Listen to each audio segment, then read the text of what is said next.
The boom is over. Texas Instruments is out. And Nintendo becomes a stock market darling. These stories and many, many more on this episode of the Video Game Newsroom Time Machine. I've been waiting a long time for a chance to say this. Stop the presses. Requiescat in pace. Makes him crazy, man. What is a man? It's me, Mario. What a mess. Get over here! Please save me.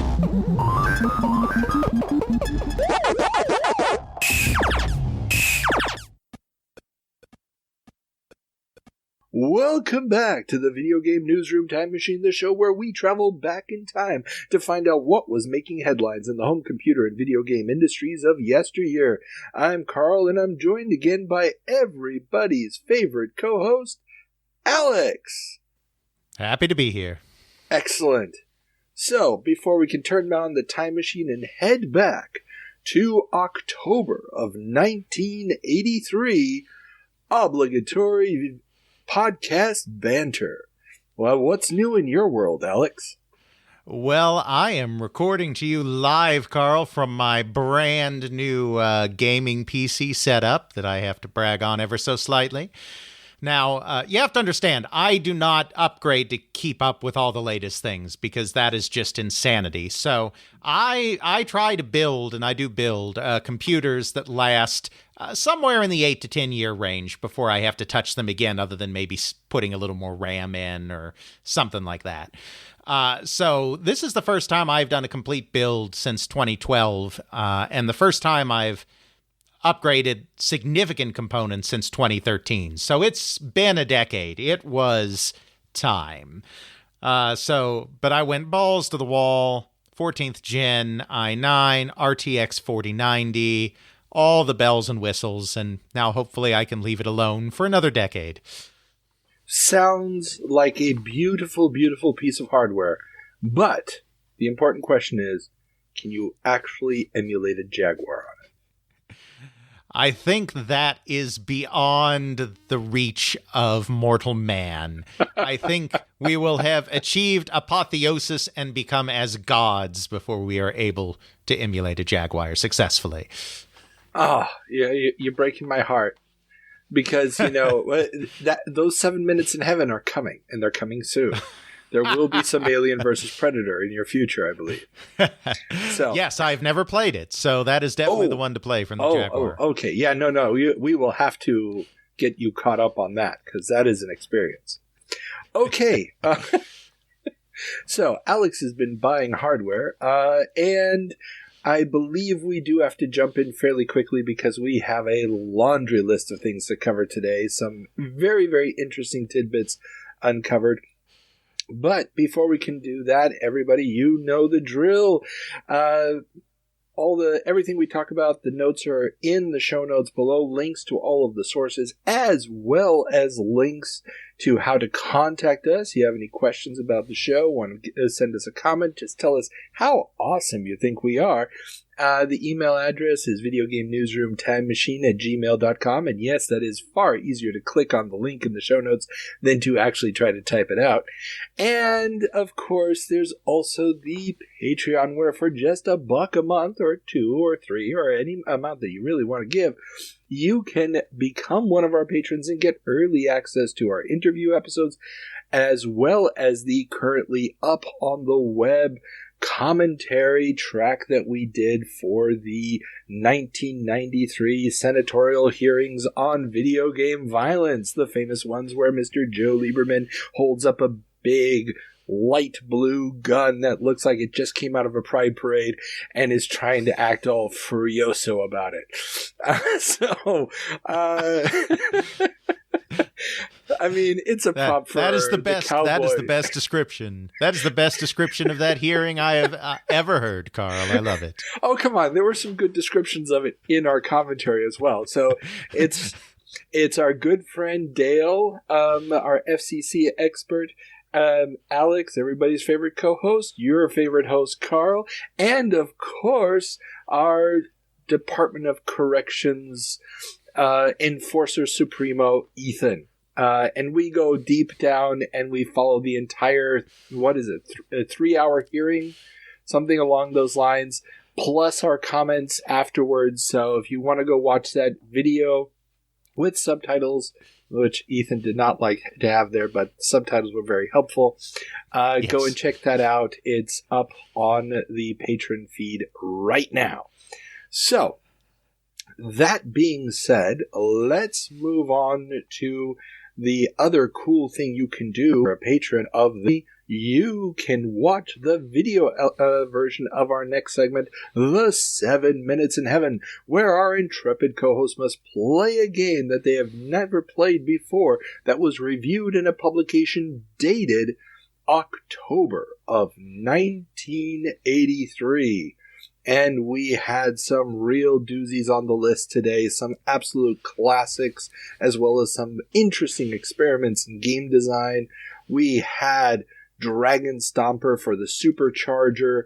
We had Blue Max, absolutely great game. One of my all-time favorites, Jumpman on the C64. We had Sword of Fargal. We had Archon, the EA lineup of games is starting to hit. A game that was actually attacked in its review for the ultra-violence Orc Attack, which if you've ever seen a video of this game, please go check it out. Orc Attack on the C64 or the Atari 8-bit. It's interesting. It's a very different take on the Kaboom concept. A little bit more complicated as what would be expected of a computer at this time. But you went with one of the great licensed titles of all time. A staple of our childhoods. No, not Porky's, Kool-Aid Man. So. That's right. On the Atari 2600. On the Atari 2600. So, are you ready, Alex? Oh, yeah! Then let's get at it. Oh yeah! Here comes Kool-Aid. Here comes Kool-Aid. I'm gonna save the day. Brand soft drink mix. Oh yeah! Welcome back, Alex, from your 7 Minutes in Heaven. So, for the uninitiated, how would you describe how would you describe Kool-Aid Man on the Atari 2600? I would say it's something vaguely, emphasis on the word vaguely, resembling Defender, in which you play a puny version of the Kool-Aid Man as he attempts to stop the evil thirsties from drinking the entire pool of Kool-Aid, which I assume has been made for a 7-year-old's birthday party, and we certainly cannot disappoint those kids. Then every so often, Pac-Man, or perhaps even more on point, Mario style, you get to grow into a big Kool-Aid Man or Super Kool-Aid Man and be invincible for a spell as you continue to grab the thirsties. There are 2 difficulty levels, agonizingly slow and blindingly fast, though even blindingly fast isn't that difficult once you've seen it a couple of times and your brain kind of adjusts to that speed level. Interesting. Now, we probably should give a primer here for our non-US listeners. Who is this mysterious entity known as Kool-Aid Man? The Kool-Aid Man is the official mascot of Kool-Aid, which is a powder that turns perfectly ordinary water into a food coloring and sugar-filled drink to make all of the kids in your general vicinity hyper as all get out. The Kool-Aid Man is a giant pitcher of Kool-Aid with arms, legs, and a face, known for his complete disregard for property rights as he breaks through any wall necessary that stands between him and the kids in need of hyperactivity as he cries out, "Oh yeah!" Okay, and see, children, this was the attitude era ascribed to the 90s in the 80s. That's right. Yes, and for those not in the know, I will link to a bunch of Kool-Aid commercials in the show notes. Check those out. It is a time capsule of wonderfulness. Now, the gameplay, as you described, similar in concept at least to Defender. Now, I just looked up the Moby Games description. Apparently, it's not Kool-Aid that the Thirsties are drinking. It's the water in the swimming pool. That's why it's blue. And basically the kids won't be able to jump in the swimming pool without killing themselves if they have drunk all of this.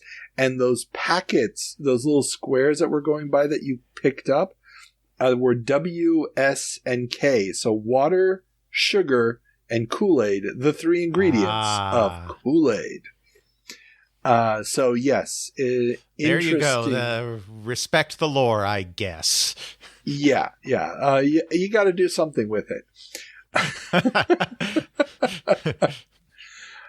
So, given all that we now know about Kool-Aid Man on the Atari 2600, would you recommend this game to modern players? Well, Carl, I can say in all honesty, after experiencing everything that he has to offer, I am not thirsty for Kool-Aid Man. Not thirsty for Kool-Aid Man? Oh. No, because for one thing, you barely even get to play the Kool-Aid Man. You're mostly playing a pitcher of Kool-Aid that is apparently protecting a swimming pool. No, the gameplay is very limited, very repetitive. There's no higher levels of difficulty or different enemies or different attack patterns. It's just the same thing over and over and over again. If you play it at the normal difficulty, it's agonizingly slow. At the higher difficulty, you get the hang of it pretty fast, and then it's just that same awfulness ad nauseum. It's bad. Everything that people says about how games were going downhill in this time period, this game's got it. Okay. Yeah, that's pretty much right. Now, the Intellivision version is a completely different game. Yes. Where you play some children in a house that's haunted and you collect the different items and then you control the Kool-Aid Man who goes and saves the kids. It's also considered absolutely terrible, but it at least isn't what you played. If that makes any sense. And if there's one thing we can say about Mattel, because these were both from Mattel, the 2600 was an M Network game, at least they understood that different platforms required different types of hell to be awful. That is a very good way of looking at it. Yeah. I mean, this game did not get a great critical review at it back in 1983, and the critics nowadays are very, very much not nice to it. But you are correct. Having different designs, kind of a bonus. So to sum it up, Carl, I just have to give a giant "oh no" to Kool-Aid Man. The same thing Kool-Aid Man said when his doctor diagnosed him with diabetes. Yes, Robot Chicken! I was thinking about that the whole time, and then you came out and said it. Thank you, Carl. Was that actually a Robot Chicken? I mean, it sounds like a Robot Chicken bit. I believe it was. It's gotta be. If it wasn't, it needs to be. I mean, I know they did ones. I think there was one where he knocks down the wall and it actually crushes some kids or something. Yes. But yeah, okay. Now we've diverged completely off of where we were. For those who are not familiar with Robot Chicken, just Google Robot Chicken. Grab something to imbibe and enjoy, because it's Robot Chicken. Just don't make it Kool-Aid, because you're adults now. You have better options. Booze. You have booze. What we're trying to say is you have booze. Yes. Oh yeah, I'm looking here. There's a Kool-Aid one where jumps into the International Space Station, everybody suddenly loses oxygen. I remember that one, yes. There's a zombie wasteland one where they're in a bunker. Oh, yeah. Kool-Aid. Yeah, there's a lot of Kool-Aid ones. Okay. What I'm trying to say is, this is good. This is good. There's... Oh, I don't even... I'm just looking at the title, and it's not good. It's Punchy Sodomizes the Kool-Aid Man. Okay, I'm not watching that anymore. Okay, everybody, if you want to watch it, I've given you the... Carl, we have a long episode. You'll have time for your porn later. I miss Robot Chicken. Okay. So, with that being said, let's check in with our good friend Ethan for a little segment we call the Department of Corrections, where we will find out what we got wrong in our September 1983 jump. Hello, this is a prepaid collect call from the Department of Corrections. This call is subject to recording and monitoring. To accept charges, press 1. You may start the conversation now. Welcome back, Ethan. So, yeah. Before I get my licking here for everything that we got wrong in and it won't be a dog licking. No. Before we find out what we got wrong in September of 1983, I guess we need to do... Yes, the Alex comment... Though really everything just kind of got folded into the corrections. So this time, Alex, you get nothing. You lose. Good day, sir. A lot of people haven't even seen that movie. And they quote that, and that makes me mad. I grew up before it was a meme. This is true. So did I. So, Department of Corrections for September 1983... as we head into October of 1983. Carl, you're getting your lickings. It'll be a cat instead. Okay. Fate worse than death, I know. Yeah. Okay, so what do you got? Okay, so Pong did not have a scoring chip. Now, here's something very interesting about that. So, Pong is all just transistors that were, or TTL chips that were individually put together to make the functions that happen in the game, which, all of the early games before microprocessors were that. Well, except the Odyssey, which is different. But here's the interesting thing. Al Alcorn said that he did consider a scoring chip, but he rejected it because it wasn't cost-effective. He could replicate what he was doing with the chips he already had. He said that he was looking at one from Fairchild. And then in a later interview, Jerry Lawson said that he attempted to interest the Atari people in a scoring chip from, when he was working at Fairchild. I mean, he had already said that, he knew the guys when they were doing this. But I just think that's cool that we have two stories that line up. And another way Jerry Lawson intersects with the early history. You really can't spell video games without him. It really is amazing. Well, I wouldn't go that far. But, I did my best at highlighting, what he really did do in the Channel F video with Gaming Historian. That is true. Yeah. Wait, is that video already out? Yes. That came out earlier this year. Then Carl hasn't watched it. Come on. No, trust me, I'm up to date. It's just so much is stuck in my head at this point that I can't keep track of. It's a long year for Carl, folks. That's true. Okay, nextly, this is one for Alex. I don't believe that Cyan did the engineering, the design on the Gotcha, not the color version. The color version they definitely did. But I'm pretty sure that Alcorn did all of the hardware design and the game design on Gotcha. Which he said that they did. Yeah, Alex looked into it, And no, it was Cyan that did the design. Why do you have to do this to me, Alex? Right as I'm about to put this in a video, you have to. My God. I believe he looked it up in Businesses Fund.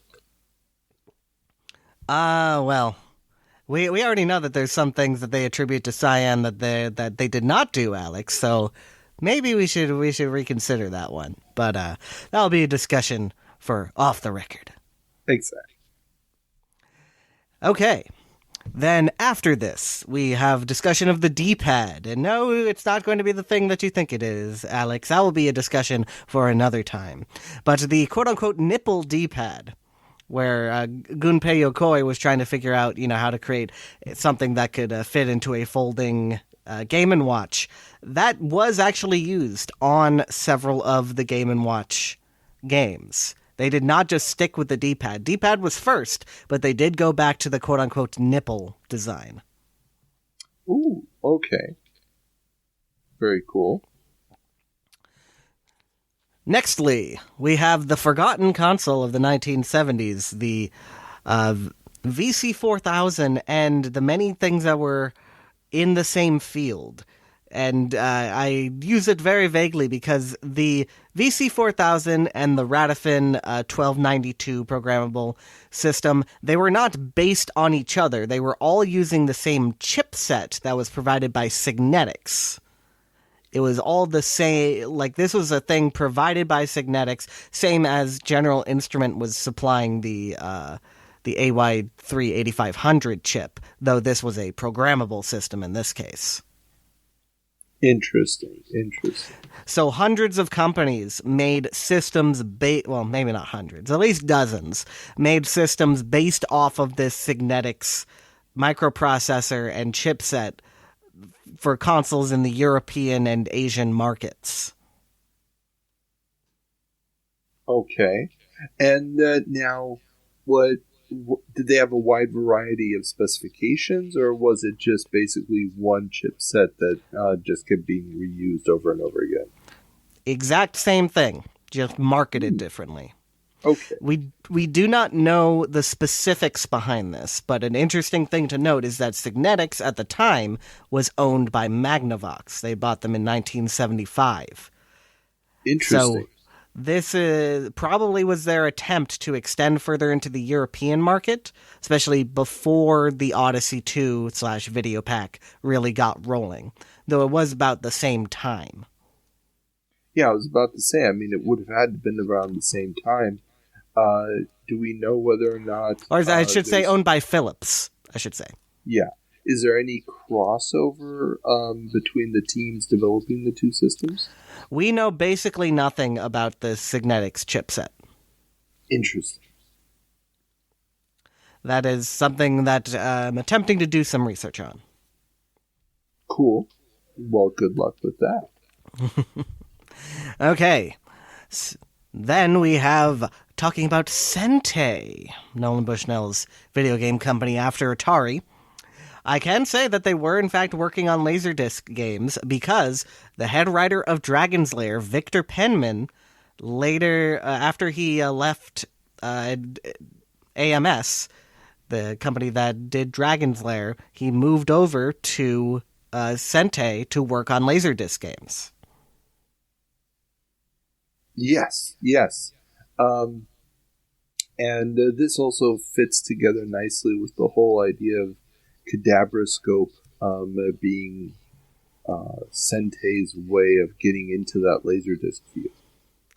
I'm not 100% sure about that. That would be something you'd have to ask the SENTE engineers if that was ever considered. But I could see your logic where it's going, but we don't know if it was necessarily animated because a lot of things were trying to move away from animation because they knew they couldn't compete with what Bluth did.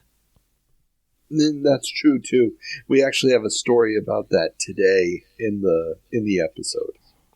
I mean, and all this Laserdisc thing is moving so fast because, well, it's going to burn out just as fast. But by the time Space Ace is out, it is burned out. Exactly. Which I cover in the book. Yeah, so they have not even 6 months. But there will be a lot of games in that time. Yep. And oh boy, yeah, it's like the Z grade VHSs under the counter at the video store. That's the story of the Laserdisc craze. True. Next up, again we got into the Famicom Nintendo Sharp situation. An interesting thing. So we don't know the specifics behind this, but very shortly after the Famicom launched, Sharp actually registered for the trademark for Famicom for gaming devices, not Nintendo. Because Nintendo never called it the Famicom in official literature, in part because Sharp already had a trademark on Famicom for their convection oven. Okay. So the use of Famicom as a game system, they got the mark in addition to the convection oven? They initially had it for the convection oven, and then they extended the trademark to cover things used for entertainment, or whatever the term was for that at the time in the Japanese legal system. Yeah. And then eventually they transfer it to Nintendo. We don't know the specifics behind the jockeying there, but pointed out by somebody who did some research into the Japanese trademarks. Gotcha. Interesting. Hopping back over the ocean to Atari. I gotta ask one more follow-up. Okay. Do we know if Sharp ever actually used the Famicom logo on any kind of game system? Well, they did the Famicom Twin in 1986. Oh, that actually has a Famicom labeling? Yeah, that says Famicom, not Family Computer. Interesting. Okay, that is cool. And I'm not sure about the TV, if that uses Famicom versus Family Computer, because basically the person who dug this up, they were like, well, Sharp went and grabbed this just so that they could get out under Nintendo's nose and force them to do a partnership with them. But they already had that partnership for the TV. So I'm not sure if that holds up. Gotcha. Okay, now jumping back over the ocean to Atari. Speaking of Atari's union trouble, debacle, whatever you want to call it. So a lot of people who were there at Atari at the time have said that they didn't sign up to that union that was trying to get them because it was a union of glass workers. And glass workers did not represent the interests of them on the manufacturing floor. Gotcha. Yeah, I mean, that kind of makes sense as well. I thought the glass workers probably came in because I'm guessing they also represented TV manufacturers. But I don't know what TVs are being manufactured in California. Well, they wouldn't have been in California. It probably would have been a union from another state. But who knows? That is a good question that I also have no answer to. Yeah, and obviously tech unionization, a fraught history in general. But in this case, it does seem like, the employees were just like, no, you don't really, you wouldn't be able to help us anyway. Gotcha. Perfectly valid argument. Now on to Coleco, the Coleco Super Action Controller, which you mentioned, and I think you said something like it was an abomination or something like that. Actually more comfortable to hold than the regular ColecoVision controller, for one. And two, it was actually designed by the guy who created the ColecoVision system. Ah, okay. So the guy who originally created the uncomfortable controller, and then... No, he did not create that initial controller.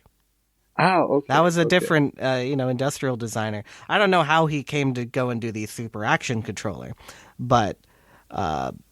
it was based on his work, at least in the electronics side of it. Gotcha. Well, and it looks like a weird abomination. But yeah, I'm sure that it's probably one of the more easy to hold ones of the time. those big blocky controllers that were the style of the time. I had an onion on my belt, which was the style of the time. Very good one. Just to add one other thing in here is that this is actually how I found Mr. Robert Schick, Robert Schenk, because I was looking at Coleco's patents. I found it for the Super Action controller. That's how I found him. And then he's like, "Yeah, I created the ColecoVision system." I'm like, okay, all right. Oh, that's cool. I was not intending to find the true creator of the ColecoVision system, but I did. Very cool. What's he doing nowadays? Just retired? He still does some electronics work of some kind. I don't know if it's still technically retirement, but that tends to be less my interest, to be perfectly honest on these things. I'm trying to get the historical stories, and if they happen to tell me something else, then, I'll keep it in the back of my mind. Makes sense. Finally, television syndication is 65 episodes. Or was, at the time. Okay, 65. I always thought it was the magic number was 100. No. There was a specific reason that I knew this. But basically, it's 2 full seasons, 26 episodes each, and a half season, 13 episodes. Adds up to 65. Okay. Because wasn't that the whole problem with Star Trek? That it was the first one that got syndicated at under 100? I mean, maybe the rules were changing at the time, but we're talking about here in the 80s, and we're talking about cartoons. I know very specifically it's 65. Oh, yeah, that's true. Well, I was thinking, Star Trek was the exception. That made it through, and then after that, are you talking first run syndication or rerun syndication? Reruns, I believe, in this case.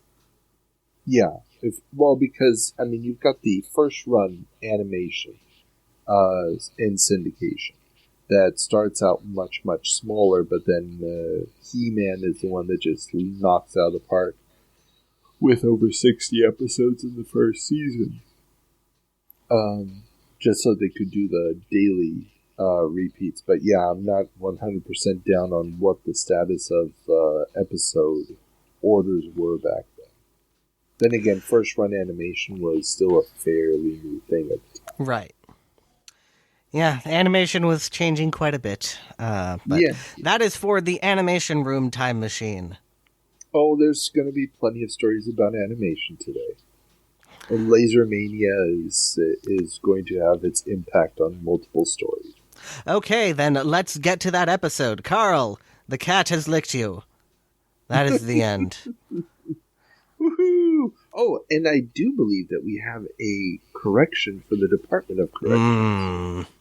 Since the Department of Corrections in our September of 1993 episode, where we also covered the 5th anniversary interview episode, claimed that one Ethan had never played WizKid.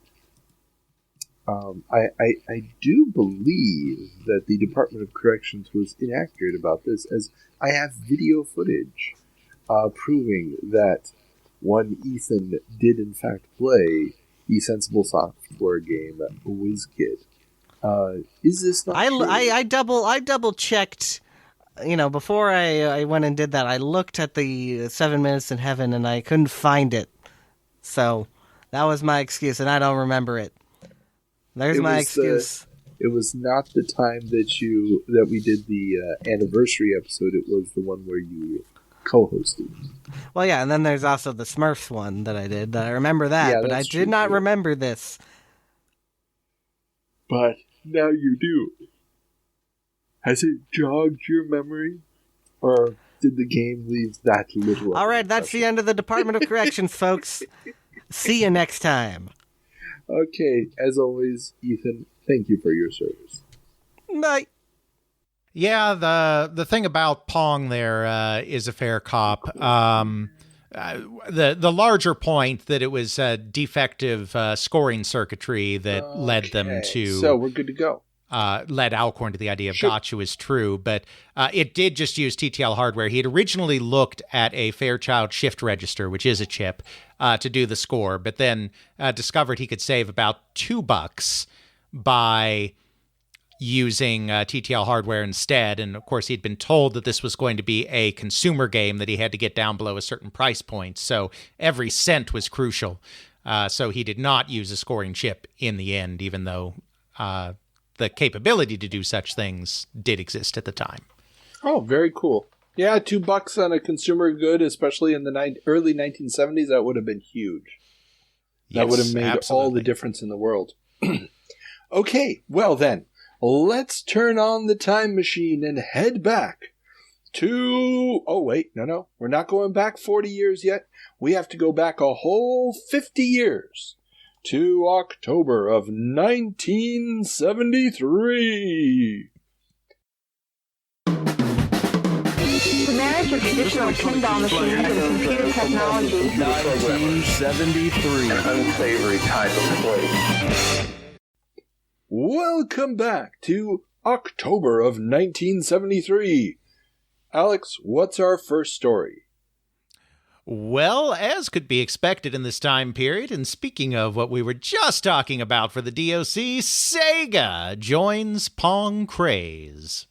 Among the many Pong clones hitting the coin-op scene, veteran coin-op maker Sega is advertising their TV hockey game, a two-player affair. The ad for which curiously shows a Japanese game called Pongtron 2. Good job there, guys. Yeah, those are both real Sega games, and they both came out at about the same time. So clearly, whoever was making the flyer just goofed and put the wrong of their two new games on the flyer. Well, the interesting thing with it is I zoomed in on the picture of the Pongtron 2, and it's clearly a Japanese machine because it's got a yen symbol for the coin slot. So it never came out in the US. Yeah. Oh, okay. So Pongtron 2, to my knowledge. Okay, so I wasn't sure if it was just the same game with two different names. So no, these are two different games. Oh, okay. So their first coin-op game was Pongtron, which was literally reverse engineering a Pong board and just putting it out as their own thing.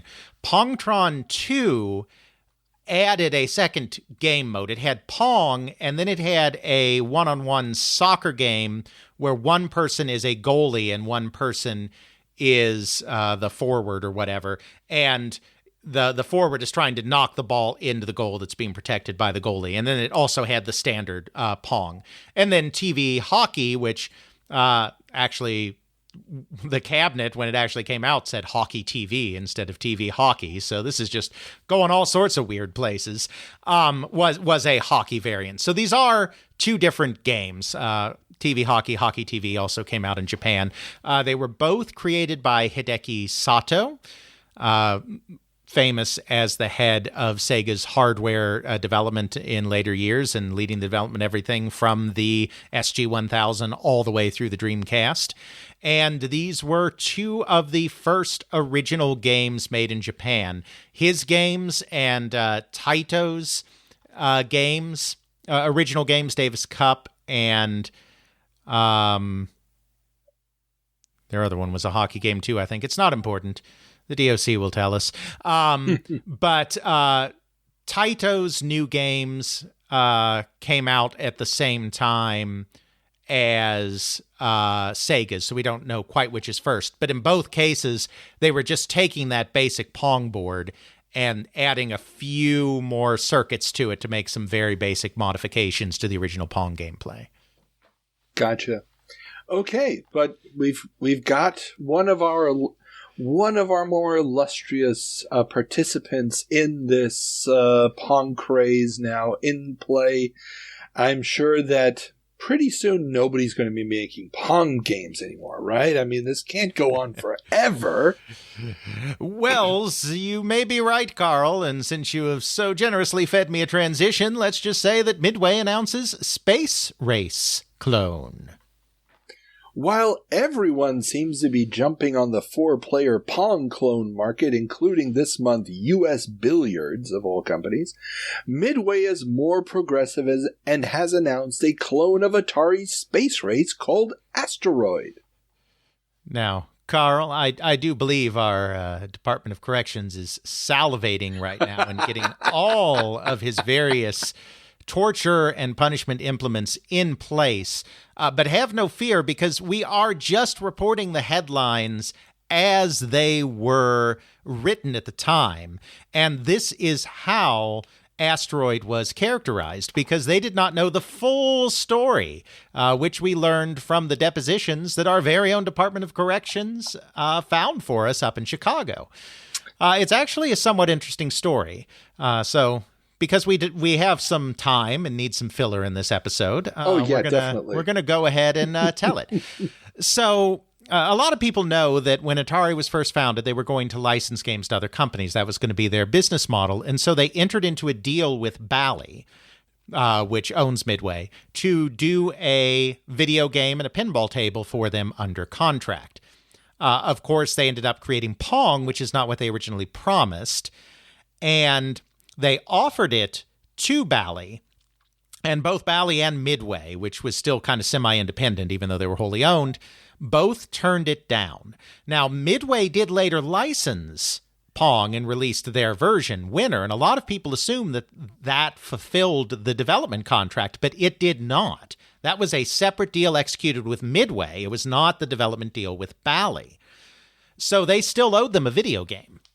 And so Atari offered its next game, Asteroid, yes, not Space Race, Asteroid, to Midway to satisfy that development contract, and Midway said, sure, this is fine, we'll make that. Then, in the meantime, Nolan Bushnell got the bright idea to release Asteroid himself, and so Atari released Space Race before Asteroid came out. And Midway was livid because they saw this as a violation of their contract. So they avoided a lawsuit by basically Atari, and this is all according to the depositions. This is stuff that Midway and Bally executives testified to under oath in deposition. They agreed not to sue in exchange for Atari giving up all rights to royalties on Asteroid.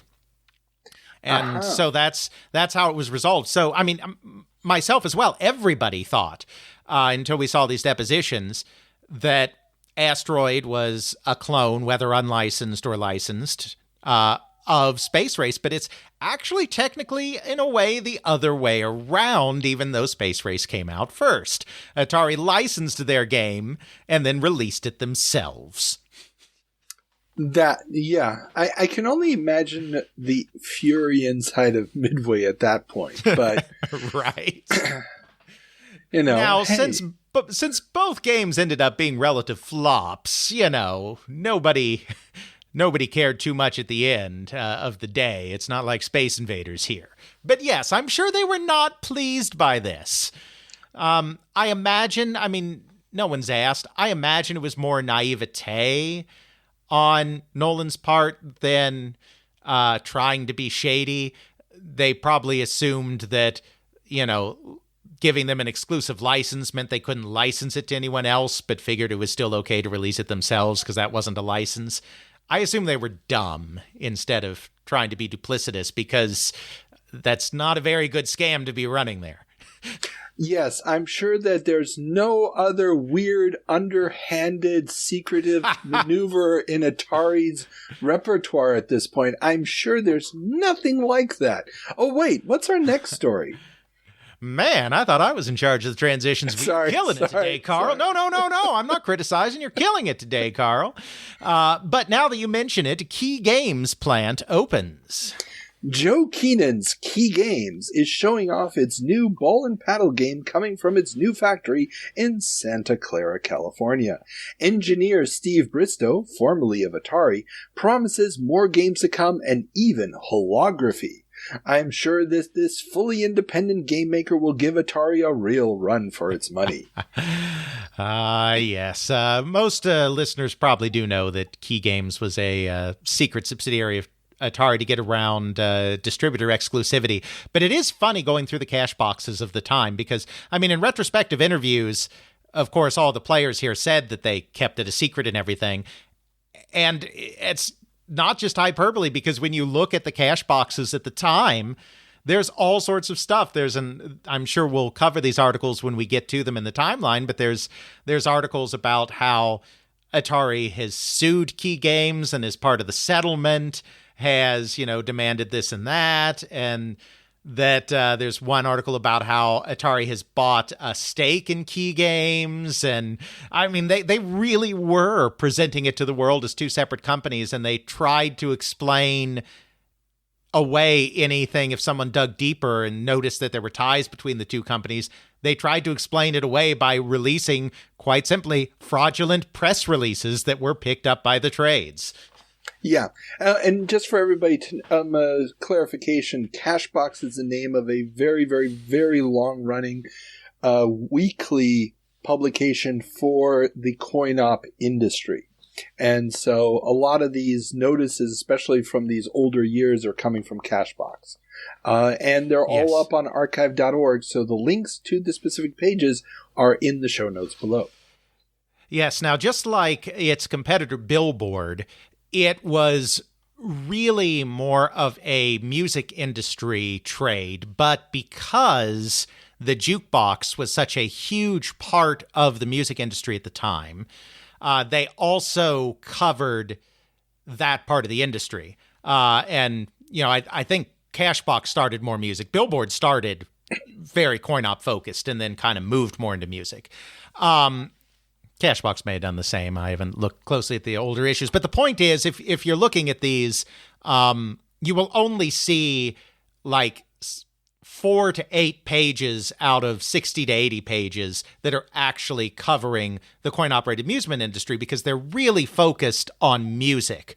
But because coin-op through the jukebox is involved in music and because basically the same operating structure is the same operators are operating both jukeboxes and games at this point.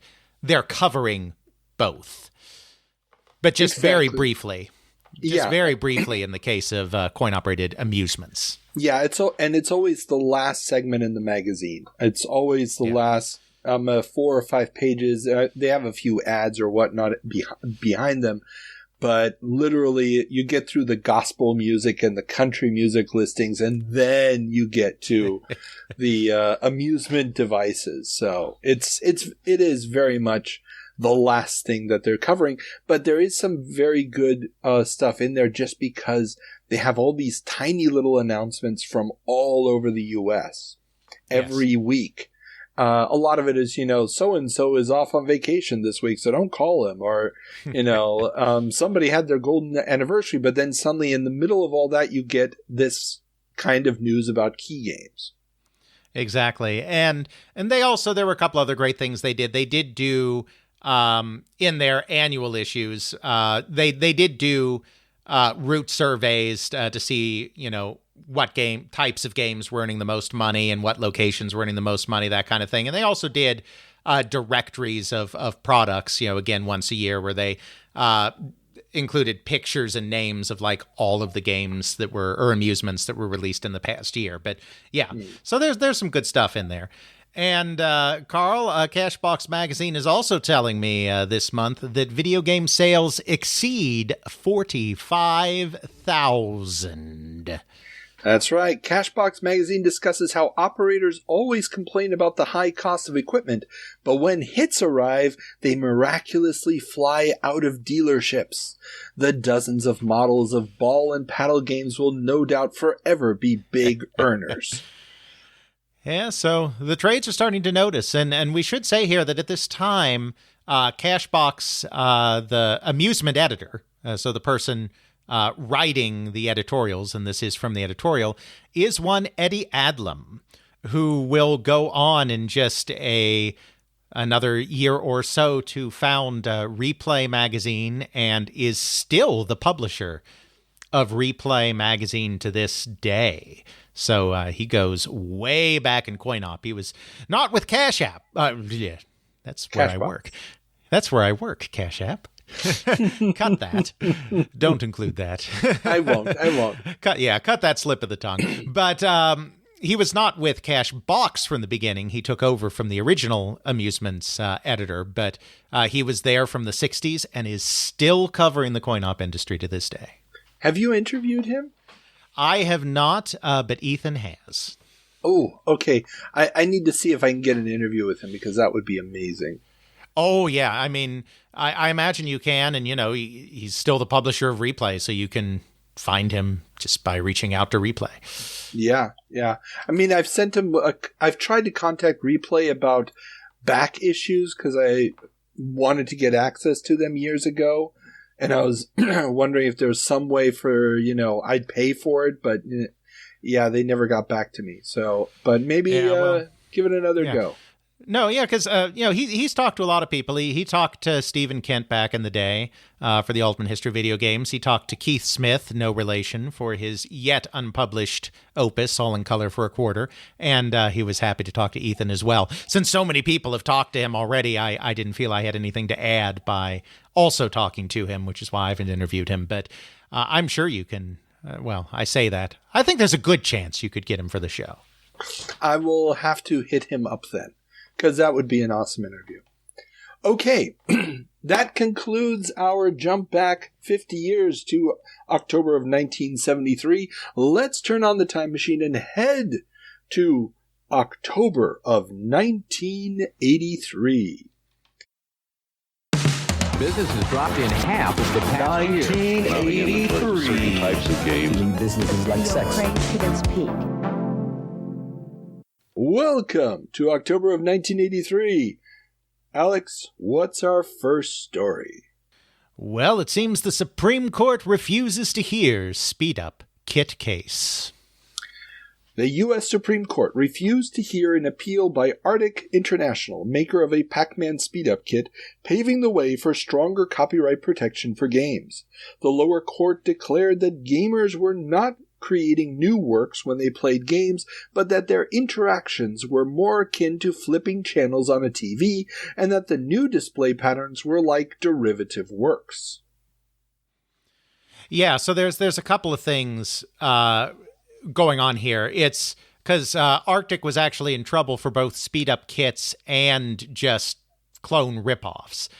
But the speed-up kit part of it hinged on the derivative work idea because a speed-up kit, for those that don't know, is a daughter board that you stick into an existing game, and it hijacks that game to insert its own code in the existing game to make modifications, often to make the game faster, which is why they are generically called speed-up kits, but oftentimes also adding new enemies or new enemy patterns or stuff like that as well. And this was one of the attempts to, as the profitability window for games shrank in this hits-driven business. It was a way to try to continue to keep existing games relevant. But of course, it was not put out by the manufacturers themselves. They didn't want to do any kind of kits. They wanted to sell you the next full-sized cabinet in this era. So it was unauthorized companies that were doing it. And copyright for video games, for arcade games, was getting fairly well established, but the speed-up kit was a different argument because they didn't copy any code from the original product. They just injected their code into the original product. And so they argued that there was no copyright violation. And the courts ruled no, because since you're still riffing off of that original code and original gameplay, your speed-up kit is a derivative work, and therefore it is still subject to copyright. Yeah. And I mean, this is really the moment when there's no question anymore about the idea that classic copyright, which is the particular expression of an idea. The way that you did this version of Dracula or whatever. That is no longer the limit of copyright. These individual elements, sprites, the gameplay, and so forth, that combination of elements can be copyrighted, not just the images that flicker on the screen. And so this is where, they're distinguishing this from, let's say, the copyright laws that protect a collage, where the individual elements that create something new doesn't apply to this. Because you're putting the same elements, the same sprites, let's say, on the screen in different order, that's not a new work, like a collage would be a new work. Exactly, because the argument that the clone companies were trying to make is that a video game because there are two ways you could look at it. I just did an episode on this not that long ago, so I'm really up on it. There are two ways you could look at it. You could look at it as the code being copyrighted, and therefore you can't copy the code, or you can look at it as what plays out on the screen. So it could be like a book, the code, or it could be like a movie, what's playing on the screen. The arguments that they made for the code were that the code is actually interpreted by the program, so it's not made for human consumption. And that's why the code is not subject to copyright. And as for the screen, you have the concept of fixity in copyright, which is that your work has to be fixed in a tangible form of expression. And the argument was that since every single time the player plays, it plays out differently depending on if they hit the button here or went up instead of down there, that this is not actually a fixed thing, that you could theoretically copyright a single playthrough of the game, but it would only apply to a playthrough that happened in that exact way. And the courts rejected both of these arguments. Some courts went, and this was around the world too, not just in the U.S., some courts focused on the code and decided that the code that is, a unique expression and is therefore protected. Others went to the audiovisual elements and said, okay, sure, yeah, the ship may go up this time instead of going down, but the animations are the same, the graphics are the same. When you use the controls, they do the same thing every time. Thankfully, they never had to, nobody sued over rogue-like games, because that would have really complicated that argument, where nothing does the same thing twice and everything is randomized.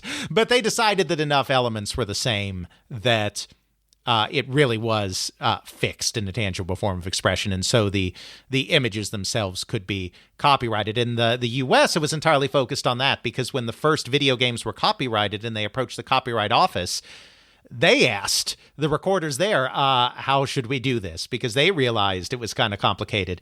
And the answer they got from the Copyright Office was send a cassette tape of a playthrough, and that's what will register the copyright for. So that's why the cases in the U.S. tend to be focused on the visual elements rather than on the code, because it was a video cassette of a playthrough that was technically copyrighted. Yeah, and that's actually a good point to jump into some of the additional notes, because this has been an extremely important year in the Supreme Court's docket for IP cases. And touching on the points you just made, the Supreme Court also refused to hear an appeal by Franklin. These are the guys who are making Apple II clones. And they had basically copied the Apple ROM, the BIOS, and we call it BIOS ROM, whatever system software ROM. They had copied that one-to-one, and their argument had been, hey, it's not a tangible format. You can't copy these little pathways on the chip. And just to remember, we've talked about this several times on the shows, at this point in time, you cannot really get copy protection for a chip design. This is why, once somebody's made a 6502, they've made a 6502, and everybody's making 6502s. So that was their argument, and the Supreme Court let stand a lower court decision that basically said, it doesn't matter how you're doing it, it's still software. The ROM chip is still software. It doesn't matter if it's readable or not readable. It doesn't matter if it's in silicon or on paper. It's protected. And so Franklin's got a problem there. They're claiming that this won't be a problem, that they're still going to be able to do a workaround, blah, blah, blah. We'll see that Franklin won't be around too much longer. And a case involving the National Conference of Bar Examiners. And this was an interesting case that I stumbled on. They fought against an attempt by a test prep company to get access to copyrighted works stored at the Copyright Office. Now, what the bar examiners had done was they submitted versions of the tests that they had used for lawyer certification. Bar exam, for those who don't know, is what you have to take in order to be able to practice law. And the way I like to describe it, I'm sorry. Oh, please. Since we're both on this, the way I like to describe it is preparing for the bar is like studying for 13 final examinations all at the same time. However, they are 13 final examinations that you only need to get a C- on. Very true. Very true. It's the old, I got 1 point more than I needed to pass. I studied too hard. Yes. So yes. And the test prep companies, for those who don't know, make a lot of money giving classes, preparing people to pass these exams. So obviously they would have an advantage if they had direct access to those previous exams, and the National Conference of Bar Examiners sued to prevent access to these copyrighted works, which had been registered with the Copyright Office.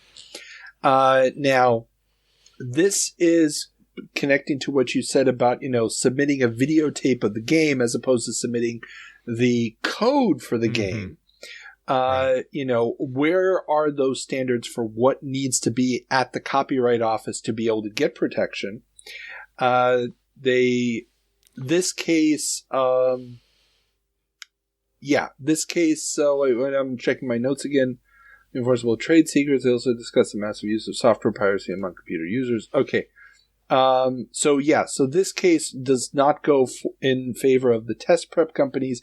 It provides some additional protections for the copyright holders of those materials. We have seen this. We've talked about this when we talked about Nintendo suing Atari games for accessing copyrighted materials at the Copyright Office. Atari games had to swear, we have a valid reason to do this. We couldn't just ask for it. And this case is one of those precedents that sets up that you can't just access anything at the Copyright Office.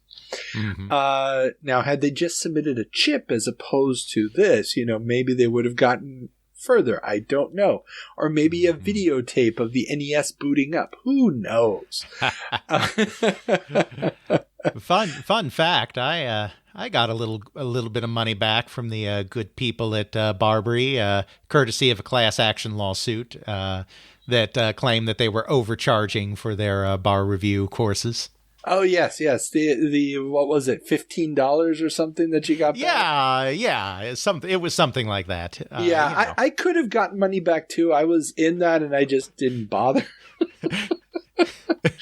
I didn't bother applying for it because I was like, this is way too much hassle. And at the end of the day, they are now the only real bar prep class, and they continue to charge through the nose. So, yay, justice. Okay.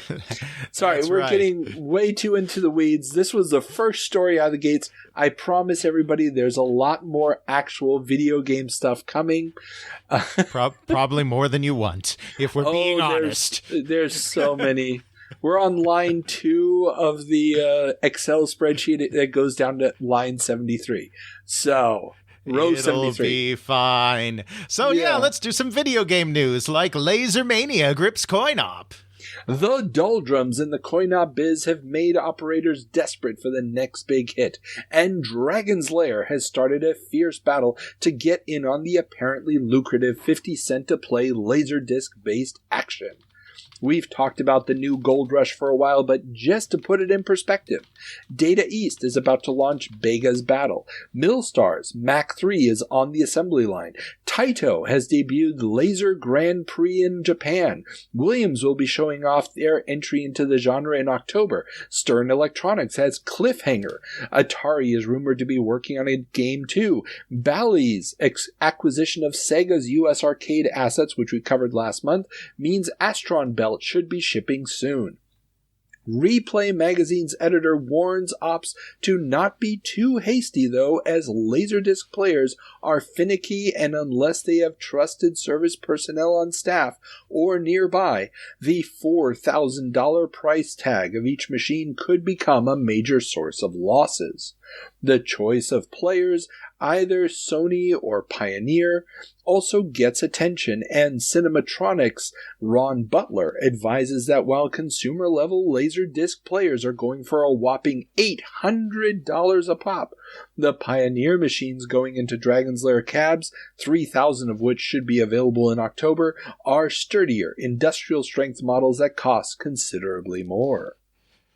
Yeah, fun fact, consumer Laserdisc players aren't meant to be read hundreds of times a minute, and also don't take kindly when angry players bang on arcade cabinets.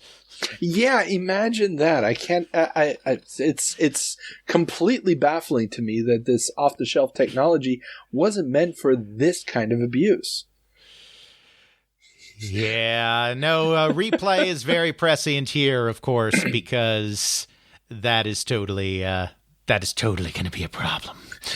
Yeah, and it goes further because Replay also has several comments from operators who are skeptical about the laser game tech, its reliability, and long-term play value. And this is one of the interesting bits. There are also profiles of Entertainment Science's upcoming game Bouncer. This is a game that we talked about a couple months ago already that was using a whole bunch of cool techniques for sprite-based animation. They even have 2 former Disney animators doing the sprites on this game. It sadly will never come out, but it does show up in the movie American Ninja. Go figure. Yeah, it's actually a whole plot point in the movie. It's weird. Yeah, Exidy, they're celebrating their 10th anniversary this month. They're, of course, the industry bad boys going back to Death Race in the 70s. And their head, Pete Kaufman, in an interview, which is it's interesting to read because he really does understand the psychology of players, I think, better than most people at this point. He's very clear that he doesn't see a real advantage to laser games at the moment, and instead his upcoming game Crossbow will be betting on solid-state storage, a whole 500,000 bytes of data that will provide quick interactivity and thus real gameplay value. Now, anybody who's actually played Crossbow knows there's not a tremendous amount there, but you do start to get the trend towards really gory graphic horror, and he's going to use the same tech in another game very soon, which will take that to another level. Yeah, Kaufman is an interesting fellow. And he also predicts in this interview that in 10 years, we may be using real interactive laser discs. And by this, he's pretty much describing future hard drives. He's really thinking of them as hard drives, where you're going to be able to access this huge amount of data very, very quickly, and not just stream video off of discs. And, 10 years is a little early for it, but the first arcade games with hard drives are going to be popping up a little bit after that. So he's not too far off. Absolutely. But yeah, have you ever played Crossbow? No, I've seen playthroughs of it, but I haven't played it.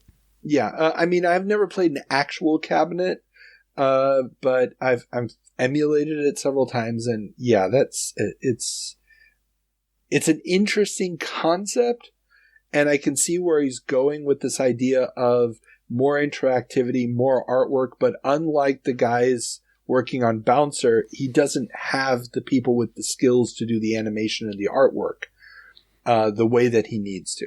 He's not investing in the art enough to make that concept really work, unfortunately. But yeah. And this whole discussion about Laserdisc brings up my last note on the topic, that a bit of jargon around Laserdisc games seems to be catching on, according to Replay, and games that involve computer-generated images overlaid on top of Laserdisc streamed footage have somewhat derogatorily been nicknamed wallpaper jobs. I love it. Yeah, but I mean, actually the wallpaper jobs are the better way of using the Laserdisc, because it is. You're number one, you're not constantly accessing different sections the same way you are with Dragon's Lair. Mm-hmm. And you can actually have interactive gameplay at that point. Absolutely. But yeah, it's interesting. I mean, everybody is just hoping that this will work. It's not. But that isn't going to stop some of the home companies from also sitting up and taking notice as Coleco catches Singe. Coleco has confirmed the rumors that they not only have the home rights to Dragon's Lair, but are in talks with major Laserdisc makers to get a Laserdisc add-on for either the Atom or the ColecoVision, or both, onto the market. Yeah, they were claiming they were going to make the first disc-based add-on, and the ColecoVision hardware could have handled it from an interface perspective. I mean, whether the gameplay would have been any good, I don't know, but like the expandability of the ColecoVision did theoretically allow for the hooking up of a Laserdisc player to the system, so they certainly had to have licensed Dragon's Lair to try to take advantage of that, but of course, the adaptations of Dragon's Lair that eventually do come out for 8-bit systems, let's just say they're not particularly Laserdisc-y. No, they are not. They do invoke the feel of the big cartoony set pieces. As someone who did play them back in the day quite excitedly, but yes, they are not. They are not going to blow you away from a graphical standpoint or a gameplay standpoint. And well, we'll be talking a lot today about the Atom and the ColecoVision, but I think we probably need to finish our discussion of the arcades first, because absolutely, so much to do. And so we'll move on now with a report that SENTE is a go. Nolan Bushnell's SENTE, finally free of Nolan's non-compete as of the end of September, is readying its first coin-op product, but unfortunately won't be showing any of it off at the October 28th AMOA show. Atari's suit over Nolan's activities prior to the end of September, which we talked about on the show in the past months, has delayed all of that, despite the companies resolving everything through the sale of home rights to SENTE games to Atari. A double-page ad in Replay shows a picture of a confident Bushnell holding a pipe next to a crated arcade cab, promising that he will revolutionize the industry on December 9th at 10:08 a.m. Now, is that Pacific time? Is that Greenwich Mean Time? I've got questions. I honestly don't know. We will find out when we get to a December jump and we have some actual news. But it is kind of a bold move. I mean, it's literally just him in a white shirt, black pants, and a tie, leaning very nonchalantly like, yeah, I created this whole industry once. I'm going to do it again. What's the problem? Because remember, at this time, most people, I mean, I'm sure people in the industry to which this is largely directed know better, but most people out in the world still believe that Nolan Bushnell created Pong. They basically think he is the Walt Disney of video games, being the business genius and the creative engineering genius that made this all happen. Now, obviously, none of that is true, but you could bank on the Bushnell name almost like you could bank on the Walt Disney name at this time. So absent any games to show, it does make sense to play up that, hey, this is Bushnell. Oh, definitely. I mean, it makes perfect sense, especially because he's also the face of Chuck E. Cheese, which everybody knows at this point. So exactly. I mean, he just comes across as he's the genius. If anybody's going to save us, it's him. I mean, and he's promising in this magazine directed at operators that I will save you. I've got the goods. That's right. It's the second coming here, Carl. Yeah. But meanwhile, I think that the savior is perhaps more likely to come from Japan, where I hear that Nintendo dividend tops charts. On higher than expected earnings, Nintendo Limited of Japan has raised its per-share dividend to 7.55 cents per share, up from less than 5 cents per share the previous year, making it the highest payout on a per-share basis of any company in Japan reporting consolidated earnings.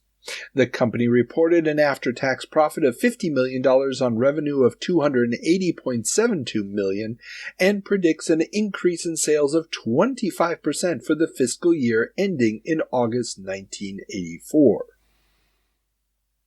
I think those family computers may be flying off the shelves a little bit, Carl. There's that, but there's also something else going on.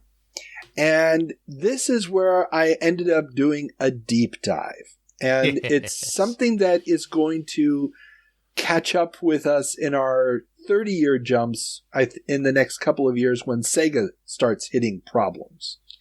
So the big thing in this story was that this makes Nintendo the top earning company that is doing consolidated earnings. Mm-hmm. Consolidated earnings are a brand new thing in Japan. Now, for those not familiar with the jargon, consolidated earnings means that you are reporting the earnings of not only the parent company, but all of the subsidiaries together. This has not been the practice in Japan. And it is only just now becoming a requirement for those companies that are on the stock market to even report this. This means a lot of companies have been reporting great earnings, but they're hiding losses in the subsidiaries. So if the subsidiary is showing losses, doesn't necessarily impact the mother company. Now, I talked to a good friend of mine and often listener of this, childhood friend of mine. We've known each other since before we weren't wetting our pants, and hopefully we'll still be friends when it starts up again. Jason, and he was actually an attorney. He's also one of us, an attorney, and he worked in Japan for many years doing corporate law, and he still does M&A work in Silicon Valley today. And when I told him about this, and I talked about the upcoming issues with Sega, and we've hinted at that before, we'll get to it in the 30-year jumps in a couple of years, that the open accounts, the non-paid accounts in the U.S. subsidiary weren't being reported by the Japanese. He said that would be a huge scandal. And he started trying to Google Sega accounting scandal and couldn't find anything. And then we started looking up the rules. And this is when I discovered a paper, and there'll be a link to it in the show notes. This is an academic paper from 1990 talking about the history of consolidated earnings rules in Japan. And yes, I know, for those of you who are here to listen about video games, your eyes are glazing over. This is fascinating stuff, trust me. So, in Western countries, the idea of consolidated earnings, that when a company says, our earnings were this, and that it includes all the subsidiaries, that's commonplace. That's been commonplace for decades, at least. In Japan, though, at this point, they're just starting to introduce this idea. And in 1990, so 7 years later, it still isn't 100% consolidated earnings. What it is you report the earnings of the mother company. So let's say the parent company sold a bunch of goods to the subsidiaries. They can report those sales as income, even though the subsidiaries haven't even paid for it yet. And if the subsidiaries never are able to pay for it, you won't see the losses for another year or so, maybe longer. And so this idea of the non-consolidated earnings has led in this time period to the Japanese companies having a much higher price-to-earning ratio than, for example, American companies. This is the beginning of the Japanese boom years when, they're going to end up buying Rockefeller Center and stuff on credit based on their PE ratio, which is then going to blow up in their face by the end of the 90s because it's all smoke and mirrors because of these accounting tricks, or at least in part because of it. And what they're doing is that by law, in 1990 at least, I don't know the exact status in 1983, but it's probably about the same, they have to report the earnings of the parent company within 3 months of finishing the records, but they have another month after that to hand in the consolidated recordings. So most of these companies are reporting 5 to 6 weeks after their quarter ends what their quarter or annual numbers were. And that means that if they pushed it all the way to limit, I'm not saying everybody's doing this, but there's probably enough of them that are. If you push it all the way to the 4 months, you have an extra, 2.5 months then of time between when you reported your supposed earnings of the company and then report the corrected earnings that aren't really earnings. And nobody's really paying attention to those consolidated earnings because they're all paying attention to the parent company's earnings. This is a huge discrepancy. It's not apparently the case anymore, but it's going to be the case for a very, very long time in Japan. And it's going to give a lot of these numbers we're going to have to pay very close attention because we're going to come into a period now when more and more Japanese companies are very, very relevant to video games. We're going to be talking about their earnings reports, and I'm going as best as I can to try to keep an eye on that question. Are these consolidated numbers or not consolidated numbers? So we have that in perspective. So we know, or so we have a better historical record. I wasn't aware of this accounting rule discrepancy between Japanese rule sets and Western rule sets, but it is going to be very helpful going forward knowing that that's what's going on. So yeah, that was my weird deep dive in the last week, and I wanted to share that with everybody. I'm doing all this for you, dear listeners. You and the fact that this counts as entertainment for me. Yes, you can send your best wishes to my wife. She understands what she got into. I'm sorry for her. Okay. We don't have time, Carl. You can watch your financial porn later. Dude, you have no idea how awesome this was. I spent so much time on this and it was so awesome. No, corporate shenanigans are the real video game history. I love this stuff too. And I wasn't aware of it until very recently either, until John Harrison of MD Shock pointed out that the former CFO of Sega had done a big profile in the Nikkei where he talked about his entire history with Sega. And he professionally translated some of it. I machine translated the rest. I got a subscription to the Nikkei for a bit and copied them all and machine translated. And I have a podcast episode where a couple of podcast episodes on Sega and CSK that go into this, but there was some eye-opening stuff in there that really kind of redefined our understanding of just how messed up Sega was during a period of time when they claimed to be very successful. Exactly. And I mean, this is already what we're sort of seeing in the 30-year jumps right now with Sega. And it's going to get worse when we get to 94 and 95. That's when, and of course, with the Saturn, that's when it's going to really begin to unravel. when you can't hide it any longer. But yeah, just knowing that the accounting rules were different totally surprised me. I did not expect that. And I just came across it going through old news from the Japan Times, which is an English language Japanese financial publication. So, yeah, fun stuff. But okay. Absolutely. But as you said, the Japanese companies, not just in video games, but everywhere, are beginning to flex some real economic muscle in their overseas investment as a result of these rules. And in that vein, Konami opens U.S. operations.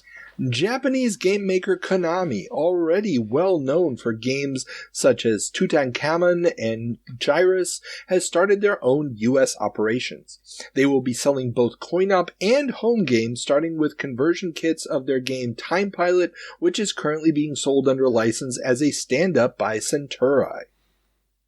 Centauri, I keep forgetting how that's. Yeah, we got criticized when I did my episode on the company by somebody that said it should be pronounced like in 100-year time frame. It should be pronounced like century, and maybe that's true, maybe it's not.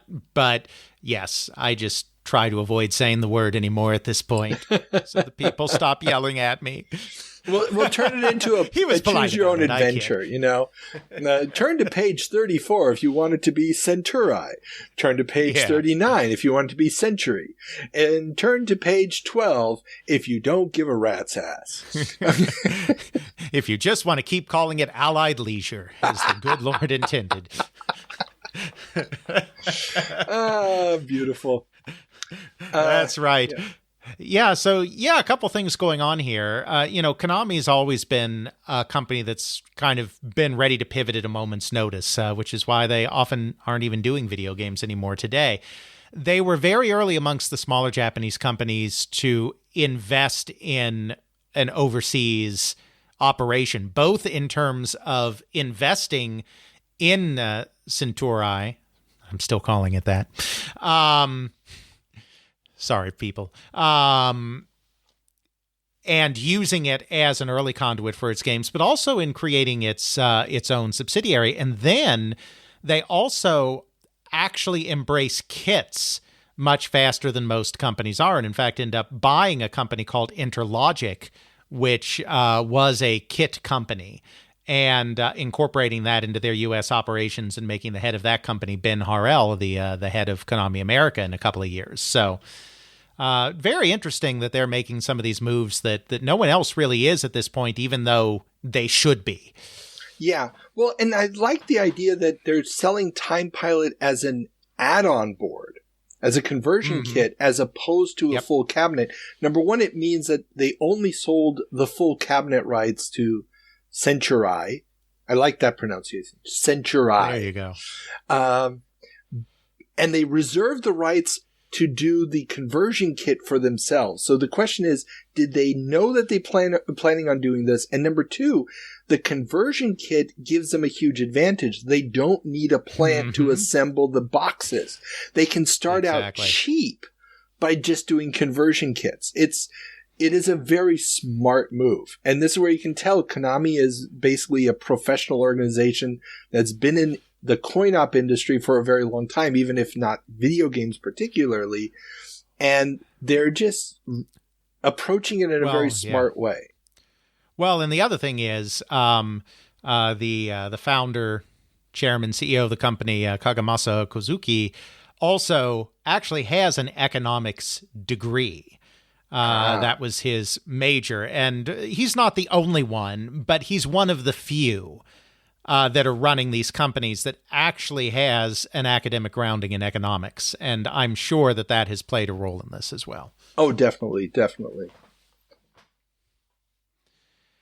But Konami's not the only coin-op company opening up new locations as Atari opens Chicago dealership.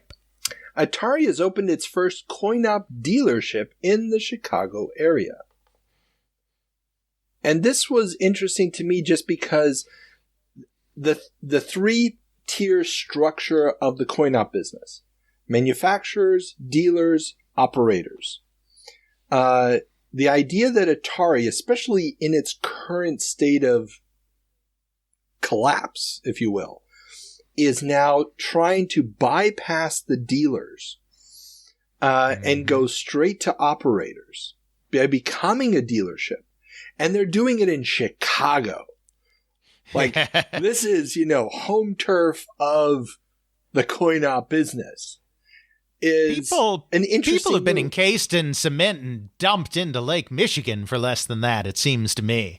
Well, and that's why it's such an odd thing. I'm trying to wrap my head around what is the purpose of this. What was there a hole in the market? Were they having a hard time getting their product to dealerships in Chicago at this point? Yeah. Or was it just, we want to see how this flies in the same place where our competitors have their main locations, just to find out, hey, anybody else want to do this deal? I don't know. It just seems weird.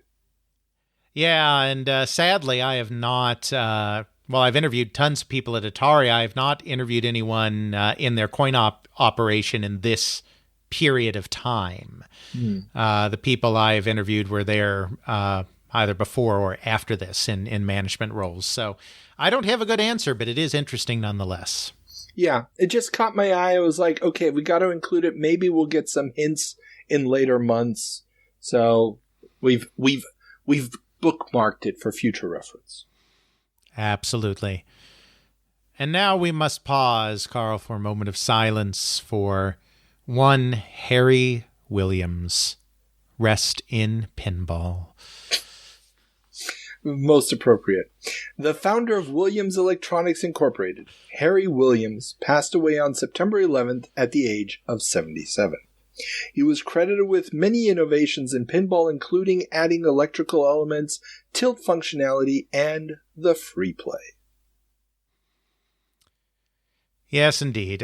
He wasn't actually responsible, as is often the case, for all of the innovations that he claimed he was. For instance, it turns out we have discovered 2 earlier pinball games and 1 earlier trade stimulator, at least, that had a tilt function before his first tilt mechanism. Now, the 2 pinball games came out in the same year, and they were from Chicago, and he was at that point in California. So it is very possible that he did not see those games before he did his own take on it, because they came out just a couple of months before his. The trade stimulator was from 1931. And again, he may not have seen that because it was a trade stimulator.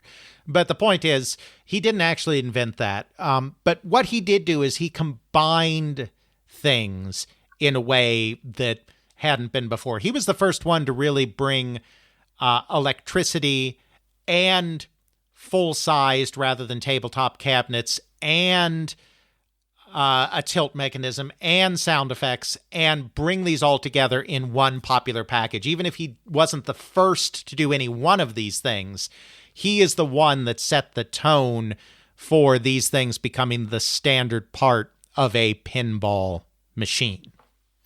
And you know what? That's actually valuable in and of itself. Absolutely. The idea it's still a legend. Yeah, I mean, the fact that he's not involved with Williams Electronics at this point when he passes away. He hadn't been involved for quite a while. He had still been a consultant for Stern Electronics and had been working on and off as a freelancer for Stern. But yeah, so a legend. And that's because he and Sam Stern went way back. Yeah. In fact, he sold almost 50% of Williams to Stern way back in the 40s. Gotcha. Yeah, and they talk about this in this lengthy piece in Replay magazine about his life. Very, very interesting. I mean, is one of the last of the big early innovators in pinball when he passes. Yes, he absolutely is. And we will wrap up this look at coin-op, because I have no better transition than this, with a little bit of reassurance that bars need not fear arcades. A new study coming from Villanova University finds that arcades do not create social interactions among its patrons. The nature of the machines, which create a man versus machine scenario, isolate players from their peers. Even when groups of students entered the university's game room themselves, little conversation beyond some game strategies were engaged in, and the violent outbursts that did occur were most likely caused by, quote, backstage persona, end quote, effects of feeling like one was alone instead of in a social space where reactions are typically being regulated. The study also found that only 10% of game room patrons were female, and none of them ever entered alone. Don't worry, it's just the antisocial people that weren't coming to your establishments anyway. Exactly. The people who were coming to the bar to hook up aren't really not going to come to the bar. That's right. Different joysticks are being used in the arcade. Oh, we're on a bad path today with that. Okay. Innuendo City. So, I felt this was interesting because of all of the different ills that are attributed to video games around this period of time. This study was an interesting one to basically confirm some of the things that we'd already thought of. But also this idea of the isolation factor and this idea of the backstage persona. I had never thought about it that way, but obviously through years and years and years of experience in arcades, it makes perfect sense. And it also explains the behavior that you see nowadays with online games. I mean, it's the same exact effect. Absolutely. Of becoming an absolute monster and saying things that you would never say before, only now you're not just against the machine, it's creating that man versus man via the machine environment, which is so toxic. Absolutely. That's a great insight into that. Yeah. So we were warned, everybody. We were warned. By Villanova University through the looks like very scientific method of observing their own game room and assuming that applied to the entire country. I can't say that anything that they reported on doesn't match my own experiences, but hey, it's all good. Although I did hook up with a girl that I met at a game room, and she did go in by herself, but that was late 90s, so by then things had evolved, I guess. I suppose so. Well, that wraps up our look at coin-op history, but there is still plenty more history to go. We will turn to consoles now, where bad news, ladies and gentlemen, the boom is over. The New York Times reports that the video game boom is over, as analysts say that kids have grown jaded by the images moving around on their screens and are rediscovering non-video entertainment or moving on to more advanced interactions afforded by home computers. See, now I am just picturing the Itchy and Scratchy and Marge episode of The Simpsons, where she turns them into sharers, and then all the kids turn off their televisions and go outside for the first time in forever. You know what I'm talking about. Yeah, I know exactly what you're talking about. And this is exactly, I'm going to sound like a broken record because we've talked about this so many times on the show already, but this is exactly the experience that happened to me. I was, at this point in time, we're talking October 1983, I am 7 years old, and video games are uninteresting to me because the images are too primitive. I don't have a home computer yet. The storylines that I'm being fed on a daily basis by He-Man and co., although I don't think He-Man's premiered yet, that's coming very shortly, are just more fascinating. The idea of the lore-filled comic book storyline inspired action figures of this time, the G.I. Joes and so forth, are just providing a escapism that the video games, especially the 2600, just cannot match. And so, yeah, this totally fits with my experience of this time. And so, you know, if it's hit mainstream media that the boom is over, then the boom is over. Well, and not just mainstream media, but the paper of record, Carl. Oh, of course, of course. When the New York Times declares it's over, that is the fat lady singing. It is over. Well, maybe we can also confirm this with some numbers. I think we have some numbers today to talk about. Do we have some numbers? Well, how about Warner loses $122.4 million in third quarter? Warner's third quarter has not improved its situation, with $122.4 million in losses, originating largely from a $180 million loss in its Atari unit. This contrasts with 1982 third quarter profits for Warner of $78 million and for Atari of $109 million, and brings their 9-month loss up to over $420 million. Yeah. And I mean, that just shows you how well all the other aspects of the Warner conglomerate have started to do, because their third quarter profits, when Atari was doing well the previous year, were $78 million. And even though they have $180 million losses in Atari, it's only $122 million company wide. So, you know, they had over almost, you know, that's they've got, if they didn't have the Atari losses, they'd have about $60 million in profits. And in the previous year, they would have lost nearly $30 million had it not been for Atari pulling their ass out of the fire. Exactly. So Warner has turned around its movie division. They've got a ton of big, successful films in the theaters. Trading Places is one of them. It come out this year. And now, you know, it's exactly the reverse. It's no matter how good the rest of the company's doing, Atari is just going to be pulling them further and further and further down.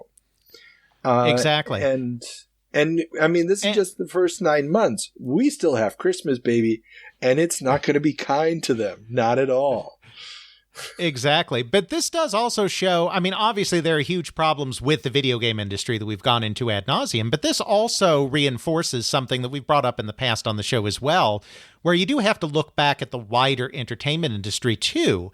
And the period of time in which Atari and other video game companies were going up, up, up, were a period of time when young people were disillusioned with the movies and the music that were coming out. And so it's not just that they were into video games, it's that video games had a lot less competition for the spending money of teenagers.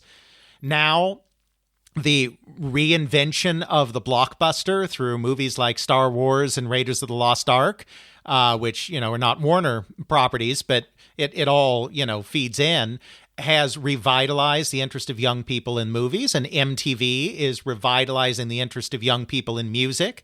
And so at this period of time when the video game industry is in trouble, they're also facing increased competition for their money from their other entertainment competitors. And Warner, since they're in all of these businesses, is a microcosm of that playing out when you look at their earnings. That is very, very true. I mean, yeah, because they've got music, they've got television, they've got cable, which is proliferating more and more.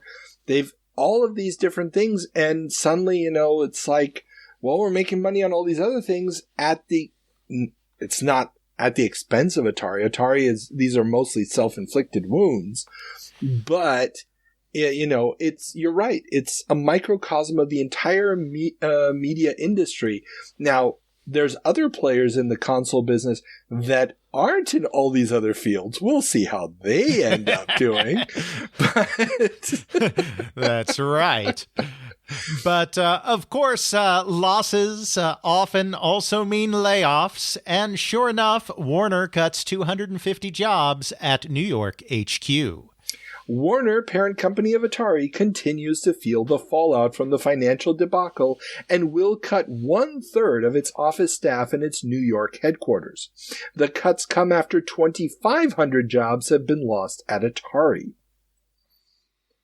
Yeah, so we're losing a lot of staff here, a lot of division heads. We've talked already for the last year about all the reshuffling of divisions and blah, blah, blah, blah, blah. But now this is a considerable cut to the headquarters in New York. Yep. Well, and, we've talked about it before, and we'll talk about it again as it goes on. This is a scary time for Steve Ross because, Warner's too big to fail. Because something's going to pick up the pieces. But Steve Ross isn't too big to fail, and Steve Ross personally forged this entity that is Warner Communications, this conglomerate. And he stayed at the head of this conglomerate for, years, decades, by consistently providing fantastic earnings, which caused the stock to run. And while Warner's going to survive this, Steve Ross won't necessarily, and so he is in full-on panic mode by this point, I think it's fair to say. Oh, definitely, and yeah, something's got to give. Something's got to give. Something's going to have to happen. I wonder what it could be, but we'll see. Well, we still have several more years before the time jumps are over. So, absolutely. And let me tell you, things don't look good for Atari going forward either, considering the 2600 being sold off for $60. One toy retailer in Chicago advertised Atari 2600s for just $59.88, which included a $30 manufacturer's rebate. Yeah, and, this is something we've talked about before, too, so, we probably shouldn't spend too much time on it, but I'm going to spend a little on it anyway. This is the real killer, is the collapse of the hardware. Because, yeah, there was too much software on the market in 1982, but that shovelware will just go into the bargain bins, and then consumers will go buy the real games for $30, $35. That was the thought of a lot of the industry. And certainly in other time periods when this happened, like, say, when the Wii, which I always like to bring up, was inundated with shovelware, that's exactly what happened. I remember GameStop would have these huge bins right in the middle of the store filled with crappy Wii software that you could buy for nothing. But that didn't stop people from going and buying Super Mario Galaxy or from buying Xbox or PlayStation software. But the hardware price collapse destroys the value proposition. You can't sell a game for $30 if 2 games equals the cost of a 2600. The consumer will not buy that. It's psychological. The consumer is going to figure that a $60 product deserves $5 cartridges. So they're going to go to the bargain bin. They're not going to go get that $30 software, which seems in this context overpriced, especially with a consumer that is still not particularly savvy about video games, parents that didn't grow up with this stuff. That is very, very, very true. And all these manufacturer rebates, we've talked about it with so many other companies doing these manufacturer rebates, are just adding fuel to that fire. They're just making the situation worse and worse and worse. And yeah, and Atari at this time, sales and marketing was Don Kingsborough, and Don Kingsborough was a product mover. His job in his mind, and often his orders from his superiors as well, not just in his mind, was move product at any cost. And Don Kingsborough is somebody, I've had tons of stories about this from multiple Atari people, is somebody who always figured the most important thing when you have to move product is to get the retailer to accept the product you need to move no matter what. He would do anything, even stuff that wasn't necessarily officially company policy, maybe even against company policy, not illegal. I want to be clear on that, but against So he's not a company Nintendo policy. man. No, just kidding. Right. And so, you know, in this situation, that kind of, you know, moving product at all costs, which clearly Don is engaging in here with these manufacturers' rebates, is in the short term, it's clearing out the backlog, but in the long term, it is ultimately, you know, shooting the company in the foot. No, I hear you. Yeah. Now, there's an interesting side note. We've talked about this before. Playthings Magazine, which is a toy retailer-focused publication. They always have these monthly snapshots from different areas of the country where toy retailers give a brief overview of what their corner of the market looks like. And there's a great line in there that really drives the point home. It's from the Boston area. You gotta love the people from Boston. So the Boston guy writes that when talking about Return of the Jedi toys, which have not been doing great on the market because Kenner dropped the ball, they just reissued a lot of the same crap from Empire, just rebadged it, and people are not buying it because guess what? There's more than one line of action figures and, you know, this time around. Yes. Quote, dealers push larger Jedi and Star Wars items, but response slows, although those still in video, that line alone. The toy retailers who are still in video, the ones who have not abandoned it yet, report good demand for the Empire Strikes Back cartridge. However, prices remain a football, kicked all over the lot.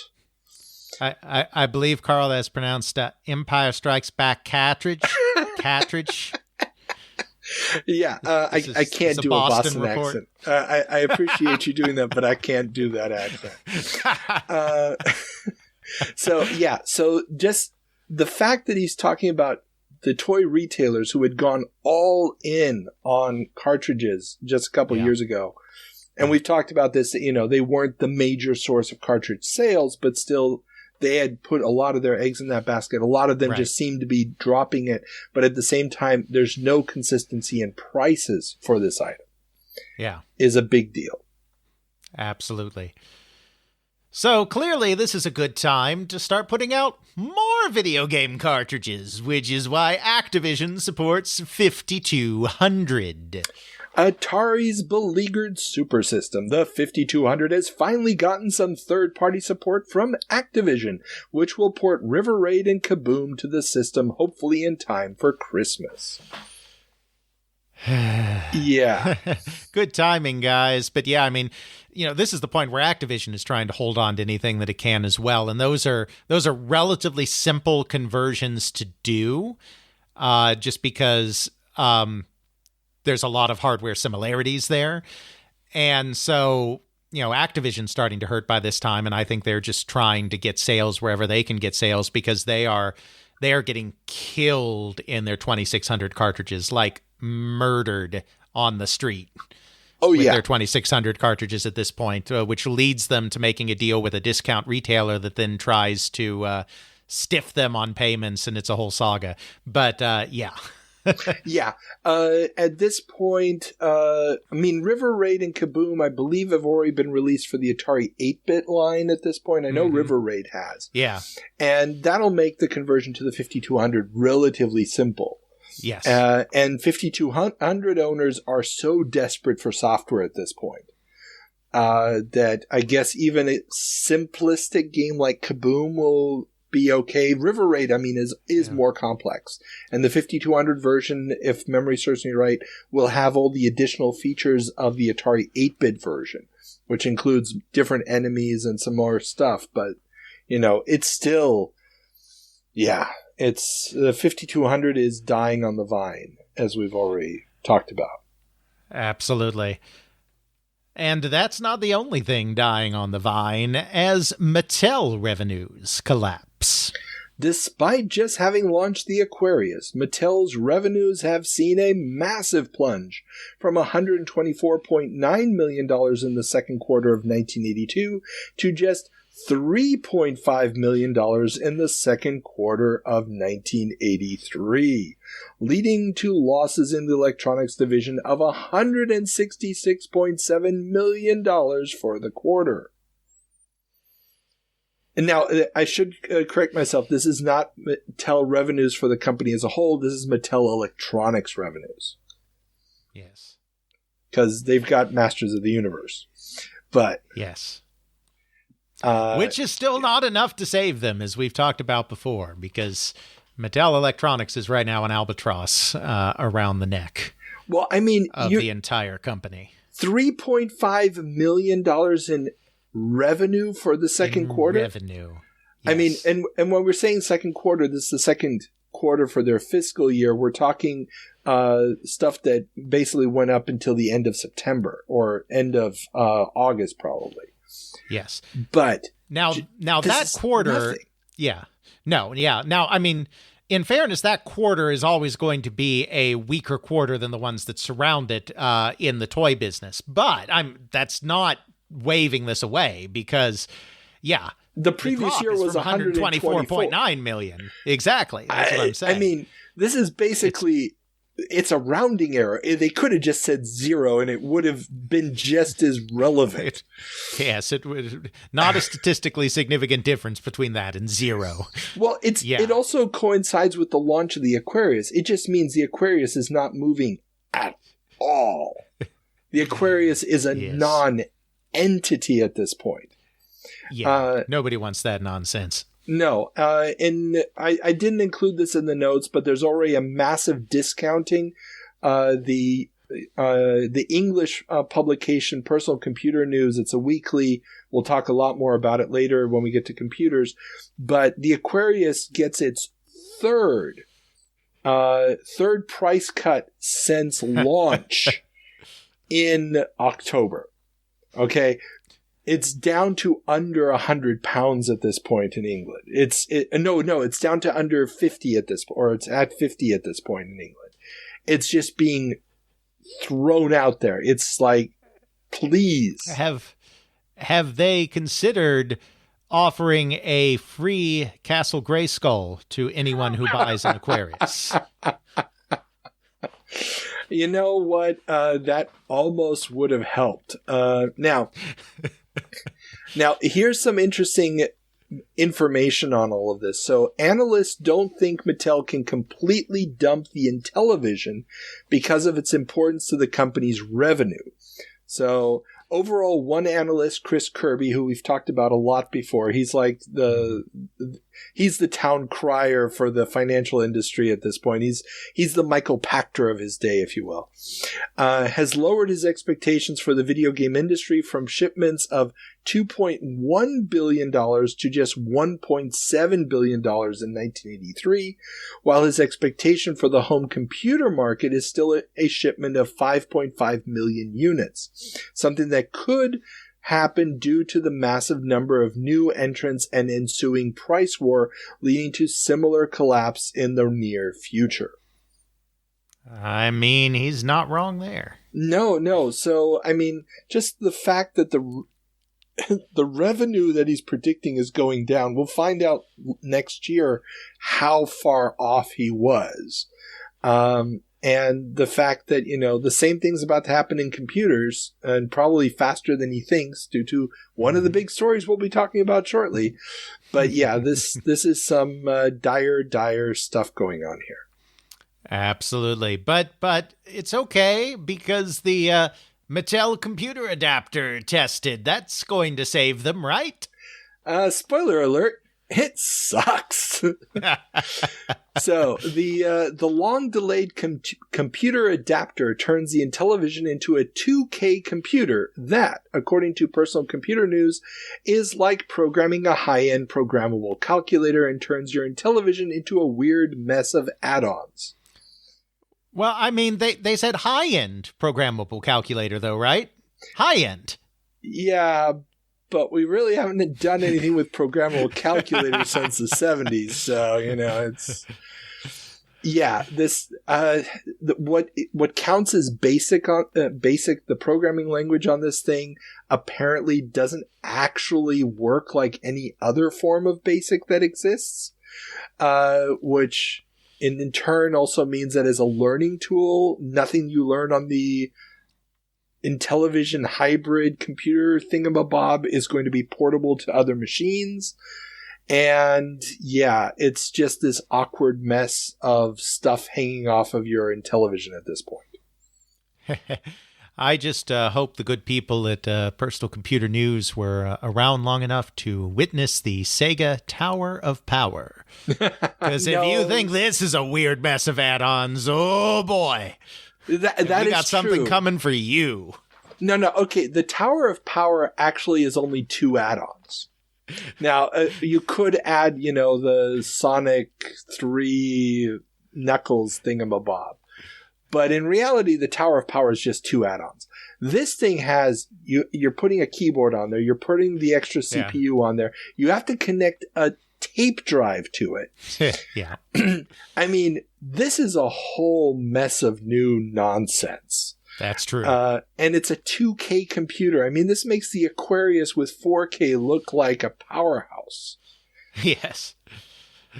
It's and they the say computer this of the 1950s today. Exactly.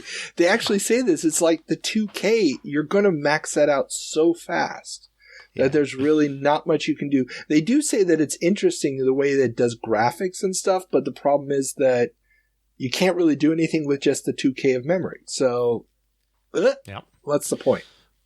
Exactly. Now, we've been talking a lot about Warner/Atari. We've been talking a lot about Mattel, but throughout our coverage of this collapse, there has been a shining beacon of light, and that beacon is called Coleco. But sorry, but I am seeing here, I'm getting handed a note. Coleco revenue plummets. Coleco reported that their quarterly profits were down from $17.6 million the previous year to just $2.3 million in the third quarter of 1983.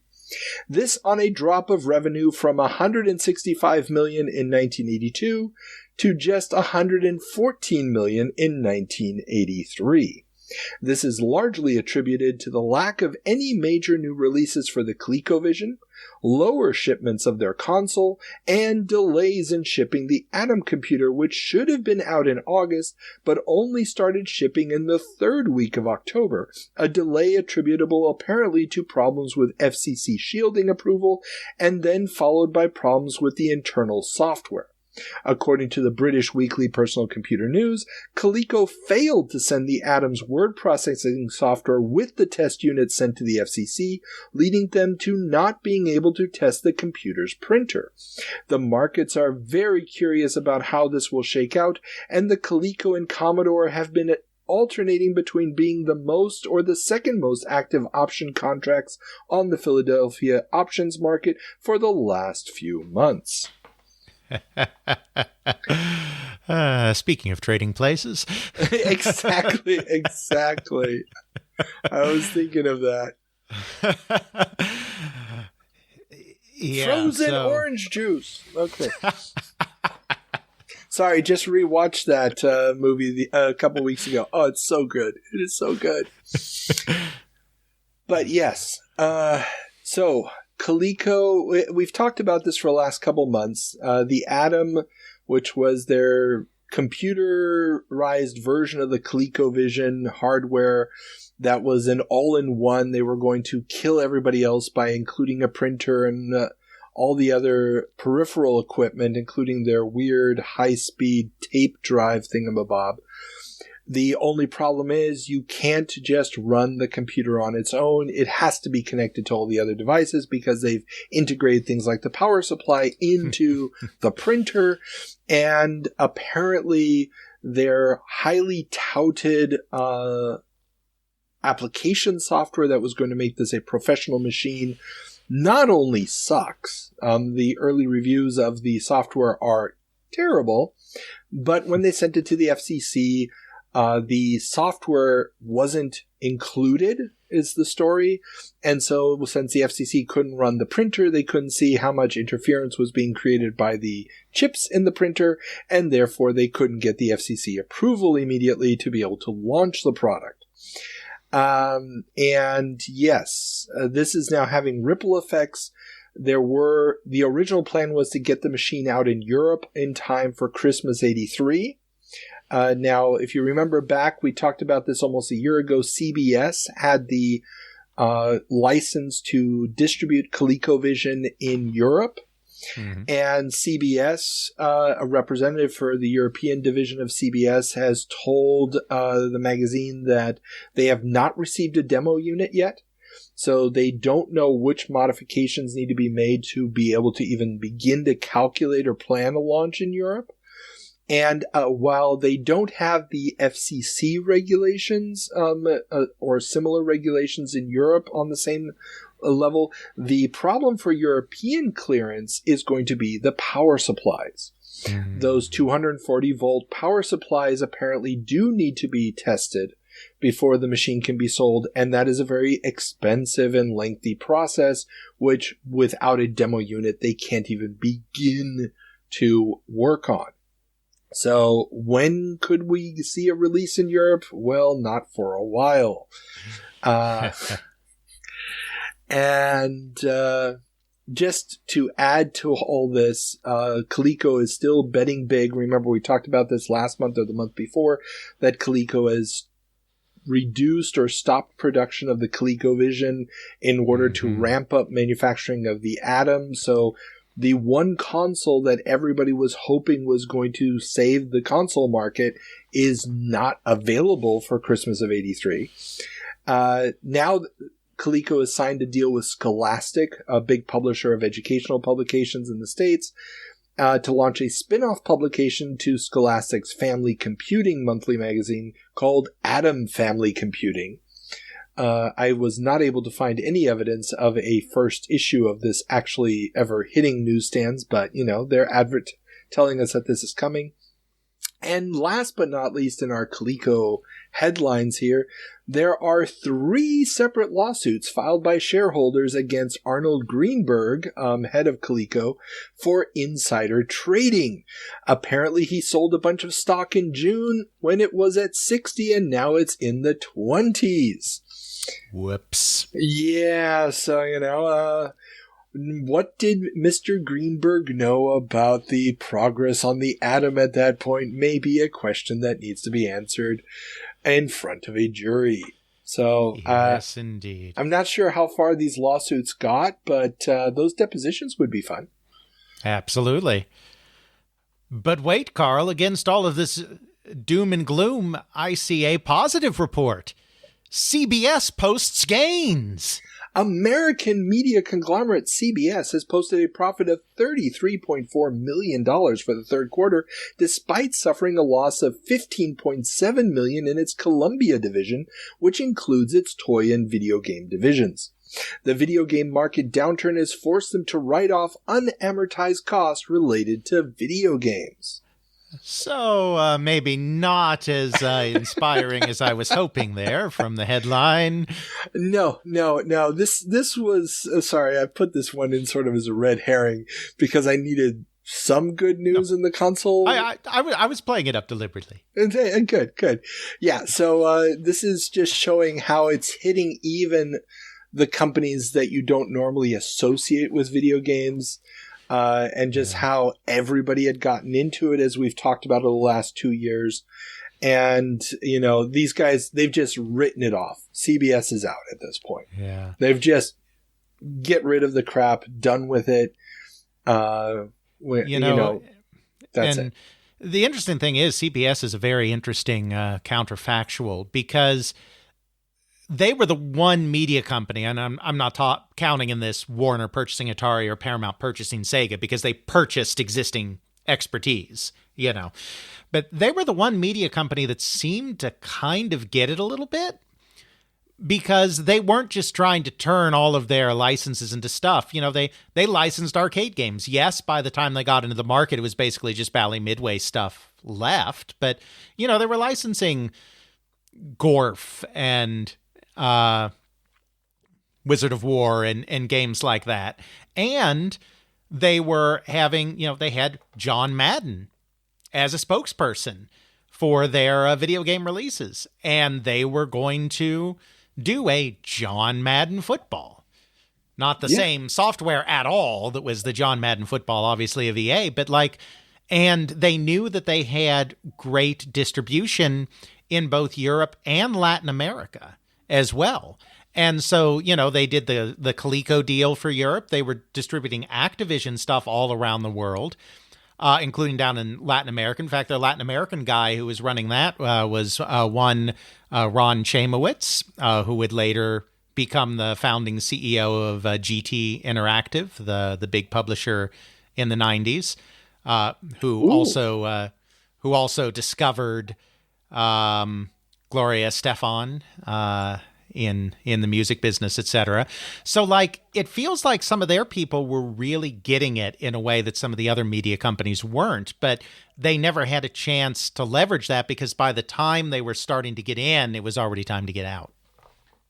Yeah, I mean, it really does feel, they bought a toy company in Europe just so they would have those distribution.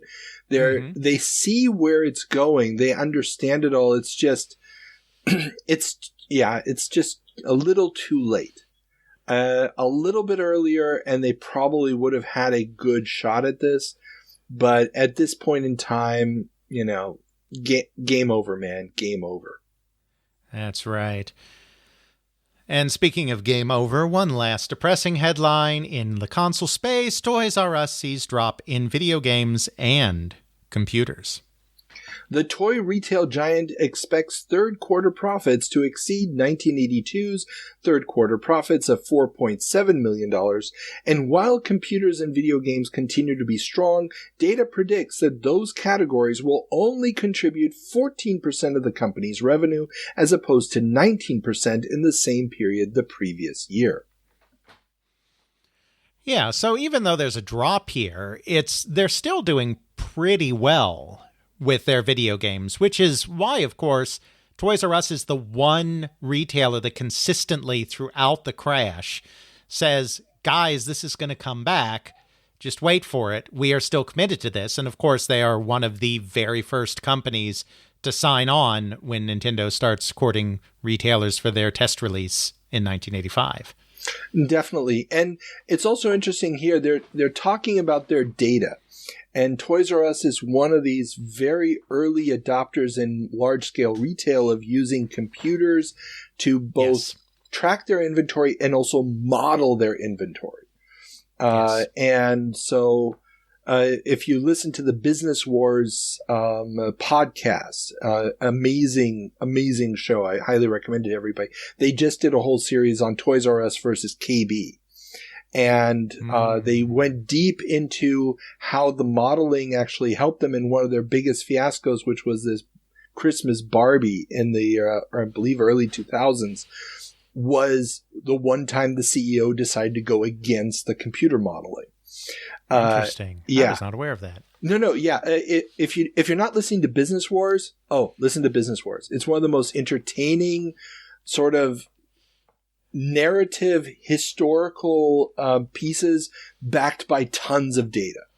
And that's awesome. Yeah, no, definitely check it out. It's one of my go-tos. I have very few podcasts nowadays that are my must listens. They Create Worlds, obviously, is up there. Business Wars, Modo Historia, from our mutual friend Guillermo Crespi, and a few others. But yeah, so definitely check that out. That was a good mini-series that they did on that topic. But yeah, nice. So if their data is predicting this, it's probably a safe bet that it's going to be accurate. Good to know. Very interesting. Yeah.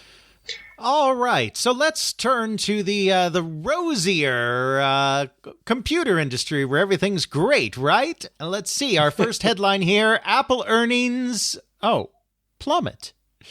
The rise of the IBM PC has hit Apple's bottom line hard. The company's earnings for the fourth quarter ending on September 30th were down 72.7% in comparison with the previous year, despite revenue increases of 55%. Overall for the year, profits were up from $61.3 million to $76.7 million on revenues of $583.1 million and $982.8 million, respectively. The company blamed the move of its manufacturing plant from Cupertino, California to Dallas, Texas, higher advertising costs, and the donation of 9,000 Apple IIe machines to California schools for the decline. Despite the problems, the anticipated launch of the Macintosh in January of 1984, continued efforts to create networking technology to communicate with IBM computers, and a new sub-$1,000 Apple IIe should help the company in the coming year. Steve Jobs assured investors that Apple will remain the number 2 computer maker behind IBM. Are we still seriously welcoming IBM into the computer market? Oh, yes. I don't think so. I think at this point, the massive increase in their advertising, the fact that they are not in the standard retailers, as we've talked about over the last year, Steve Jobs' crusade to basically only sell in Apple exclusive stores, is beginning to hurt them. And the complete and total collapse of the Apple II as a business machine is really, really hurting them. Yes, because what's really changed here more than anything is, Apple II was, especially the small business machine because of VisiCalc. But in January of 1983, a little company called the Lotus Corporation released a little software called Lotus 123 for the PC. And that was really a tipping point because, the IBM PC was expensive when it first came out. It wasn't necessarily going to immediately impact Apple's place in the small business world. But Lotus 123 was the new killer app. We have spreadsheets, and it's integrated with charts and graphs and all sorts of other fun stuff. And, that was the beginning of the end for anyone else in the market being seen even as a small business computer. Exactly. And now having to compete with other machines for people's attention. So the kids making games. I mean, the John Romeros of this world that are cutting their teeth on the Apple II, well, guess what? There's a lot of people who's going to, and we're going to have to talk about this. We'll talk about this in a little bit. The next generation are going to be cutting their teeth on a bread bin. They're not going to be cutting their teeth on the Apple II anymore. It's too expensive. It's got shit colors. And the sound sucks, and you got to hook it up to some weird little monitor and all this other weirdness that doesn't make it appropriate for that purpose, and it's also not going to be appropriate for the office. They're going to have that educational market in the U.S. to themselves, but as we see, it's costing them. It's costing them a lot of money because giving away computers for free, as Texas Instruments learned, not a great business model. Well, we're not quite there yet. That would have been a great transition, but I have to follow the list in order. So instead, Commodore numbers surge. Yes. Commodore announced that their profit jumped 82.7%. So remember, Apple went down 72.7%. Commodore went up 82.7% in their latest quarter on a doubling of revenue. Are we saying there's a connection here? I don't know. Maybe there's only so much pie to go around, but you need Lotus 123 to make that chart. So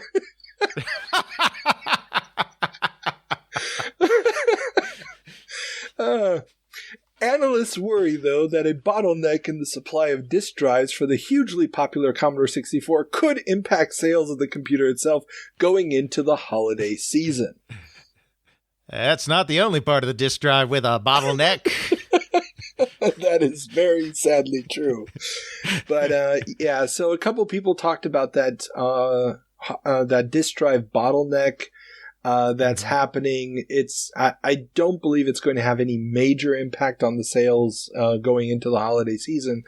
But this is just, the C64 is a juggernaut at this point in the market. Yes, this is their apex for sure. Yeah. And so this is a perfect time for the McNeil Lehrer News Hour to interview Jack Tramiel. The rise of Jack Tramiel's Commodore has helped put a spotlight on the man and his tactics. He candidly discusses his philosophy, his approach to business, and his emphasis on bringing computers to the youth of the world.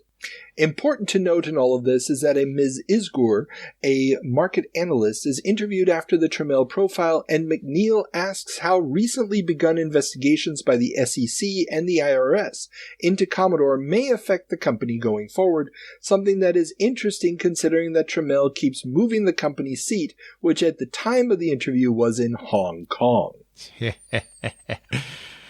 And by the way, that Ms. Isgur would be Barbara Isgur, who was a major computer industry analyst, and actually a few years later joins the board of Codex Activision. Interesting. Okay. Yeah. And if you haven't seen this already, everybody stop this right now, click on the link in the show notes and watch this, because I honestly had never seen this interview before. And only ran across it because I ran across a transcript of it on Lexus. So you've seen this, right? Have you seen this interview? I don't think I have, no. Oh my God, you've got to watch this. Like I said, the clip is in there. We'll keep the recording going. I'll watch this in real time. We have some time to fill anyway. It's fine. No, please, no. I'm kidding. I'm kidding. It's okay. No, it's amazing because he does his whole business is war, but then he expands on it. It's like, I could also compare it to other things. Business is like sex, and business is like, he just keeps going on and on with the comparisons. And, they show the chip manufacturing. They show the integration. He talks about, he uses some terminology you wouldn't use today. It's like, he talks about the Japanese as like, these people, I know how they do their business, and I've spent a lot of time there, and all this. Yeah. Absolutely fascinating, though, because you really get this feeling of, I'm king of the world at this point. Mm-hmm. And when they ask him about IBM's Peanut, he's like, well, I'm not competing against them. They're competing against me. This is my market. And a lot of these quotes that are normally assigned to him, which I've never seen a lot of interviews with him in other magazines, I think they're coming out of this article. This interview. That would make sense. That makes a lot of sense. I will definitely be watching that.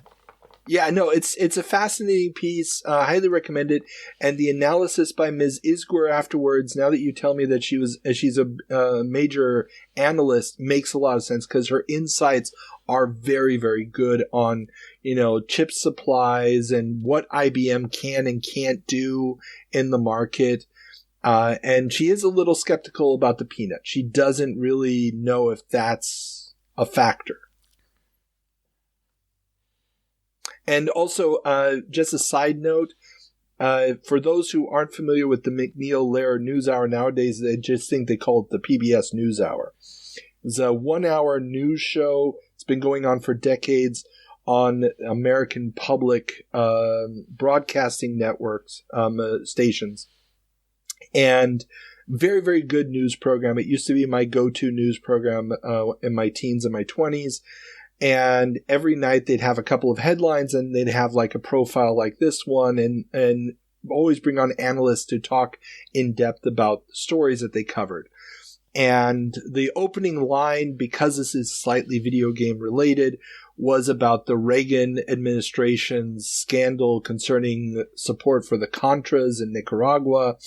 And this is the beginning of the word Contras entering the lexicon, which will then also impact a certain video game franchise that will adopt that terminology for their title.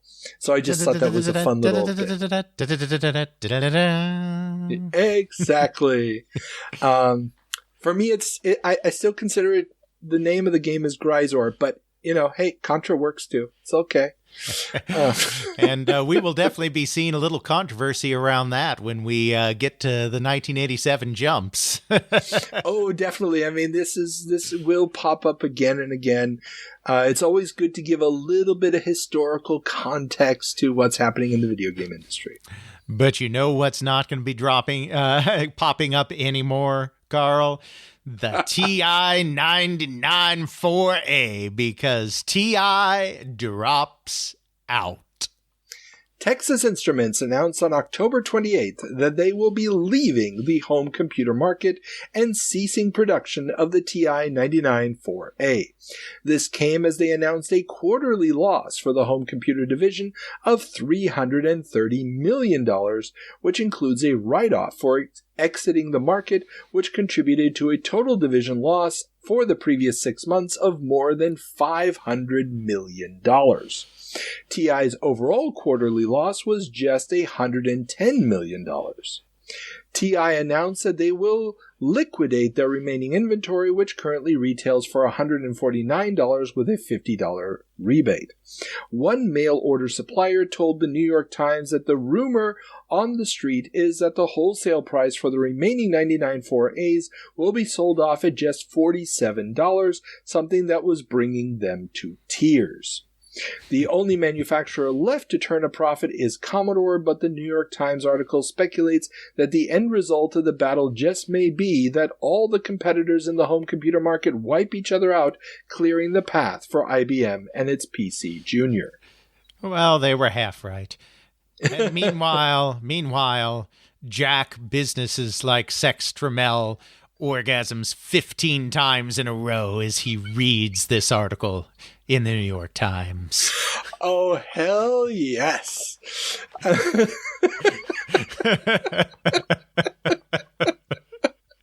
Yes, he has vanquished his dragon, and there's about to be a flood of 99.4As on the market. It is interesting to see this. I mean, this comes out October 28th. If you read all the magazines this month, and remember, everybody, we're using the cover dates here. So obviously the magazines are not going to get this news for at least another month, sometimes 2 months. The weeklies in England don't even have this news because they're not getting one out, a magazine out in time for this. In the final weekly issue of PCN, Personal Computer News in England, they actually have a news notice that there's a new TI 99.4A users club opening official in England. Hooray! I mean, it is quite literally this is catching everybody by surprise. Nobody was expecting TI to actually leave the market. There's still talk of the TI 99.8, which is going to be their next generation machine. That is still being talked about. And interestingly enough, talking about the overlap, there's an overlap with a news item in Byte magazine announcing that TI had extended its $50 rebate to January 31st, 1984, and extended its warranty to 1 year, and that the price of a TI 99.4A with disk drive and memory unit had been reduced to just $500 from its original $1,200. Yeah. So, it's everybody's seeing the price cuts, but the reality is TI has to cut their losses. I mean, yeah, it's just insane. $500 million in 6 months. Atari hasn't even managed $500 million in losses in 6 months. They didn't even manage that in 9 months. That's how much TI is losing here. I mean, they're outpacing Atari's losses. It's insane. Yep. And, if you need a recap of all of this crazy price war stuff that has been happening over the past year, don't worry. Creative Computing has you covered as David All presents Price Wars, the graphic novel. David All, head of Creative Computing magazine, has penned a comic strip illustrated by B. Chauchet, I don't know how to pronounce it. Breaking down the last 12 months of the price wars between Atari, Commodore, Texas Instruments, Tandy, and Coleco. It's a pretty fun piece that encapsulates the whole mess nicely, even though its portrayal of Jack Tramiel feels more like a portrayal of Irving Gould. Clearly, they had not been watching the McNeil Lair NewsHour. It clearly predates it, yes. And it's curious because Jack Tramiel is the only one portrayed as the actual person. Like, Texas Instruments is just portrayed as two talking armadillos. And Coleco is some other, some elves or something. But Commodore it's this fat guy sitting on a beach like, oh yeah, let's do this, as he's drinking a Mai Tai or something. It's weird. If you haven't checked it out, the link's in the show notes, only 2 pages long. But it really, I mean, it's got the numbers in there and the dates. So the nice thing is it's got the specific dates of the announcements of the price drops. And when you start looking at those price drops, it's like, oh my God, it is. I mean, we're doing it month by month, but when you see it on 2 pages like that, it suddenly becomes this comical thing of how deep and how far can we go. And Coleco's part of it because they reduced the price of the Atom even before it's launched. Yes. Insanity. But of course, all of this insanity just refers to chaos in the home computer market. In the business world, IBM profits up. Big Blue attributes their 24.8% rise in third quarter profits, totaling $1.3 billion with a B dollars on revenue of $9.4 billion to solid sales in their mainframe business and the unexpected success of the IBM PC. The company's stock is also up, according to analysts, on anticipation of the PC Junior, which is expected by the end of the month. Well, nobody's perfect. Exactly. So, a couple things to note. The PC Junior has now been leaked as the name of the Peanut. Mm-hmm. So, we still get some articles talking about the Peanut. The McNeil Lehrer interview was talking about the Peanut. But now, in the newspapers, it's being called the PC Junior. But this is the big thing. There is secrecy, and well, we'll talk about secrecy in the industry shortly, but nobody is getting a whiff of real information out of IBM. Mm-hmm. So everybody keeps saying from day to day, as I'm going through the New York Times articles, like, oh, it's coming out this week, and then a week later, oh, it's coming out next week, and it just keeps, nobody really knows when it's coming, and that is influencing the stock. But just to get the proportions of how big IBM is compared to all these other players, everybody else is worried about millions. And these guys are like, yeah, 9.4 billion in revenue. It's, it's different. It's a whole different scale. Yeah. And they are definitely feeling their superiority in the business. As IBM says, welcome, Taiwanese imitators. Seriously. Unlike Apple, IBM has not launched litigation against Taiwanese makers of PC clones, instead setting out licensing conditions and even giving them a tour of IBM's U.S. factory. I mean, on the one hand, it makes sense because they were never going to be successful. I mean, that cat's out of the bag, the rabbit's out of the hat. Clean room engineering and off-the-shelf components have destroyed any chance that IBM has to really keep a monopoly on the PC. So they might as well take this approach. On the other hand, it's going to be a problem. All these cheap Asian computers coming in, PC compatibles. Well, this is the thing. I mean, supposedly they're going to be paying, for MS-DOS licenses and all this other stuff. The exact details weren't in the article that I found. The fact that IBM is going to start suing everybody under the sun for reverse engineering their components, and those lawsuits are still coming down the pipeline. But this is just a weird one. I don't know what IBM's playing at exactly. There may be some other kind of deal that they're getting access to the Taiwanese government, or something else is going on here that they would be treating the Taiwanese this way, because they haven't approached Compaq to do something like this. No, certainly not. Yep, it is an interesting question. And, of course, IBM's big in defense circles as well. And, there's a lot of... So there could be government stuff involved, like you said. I mean, that would make some sense. Yeah. But, maybe we'll get some more clarification. This is one of those bookmark cases. Maybe we'll get some clarification over the next few months. Absolutely. And as for the next generation of business computers, Apple cuts price of Lisa by 15%. Apple has cut the price of the $10,000 Lisa by 15%.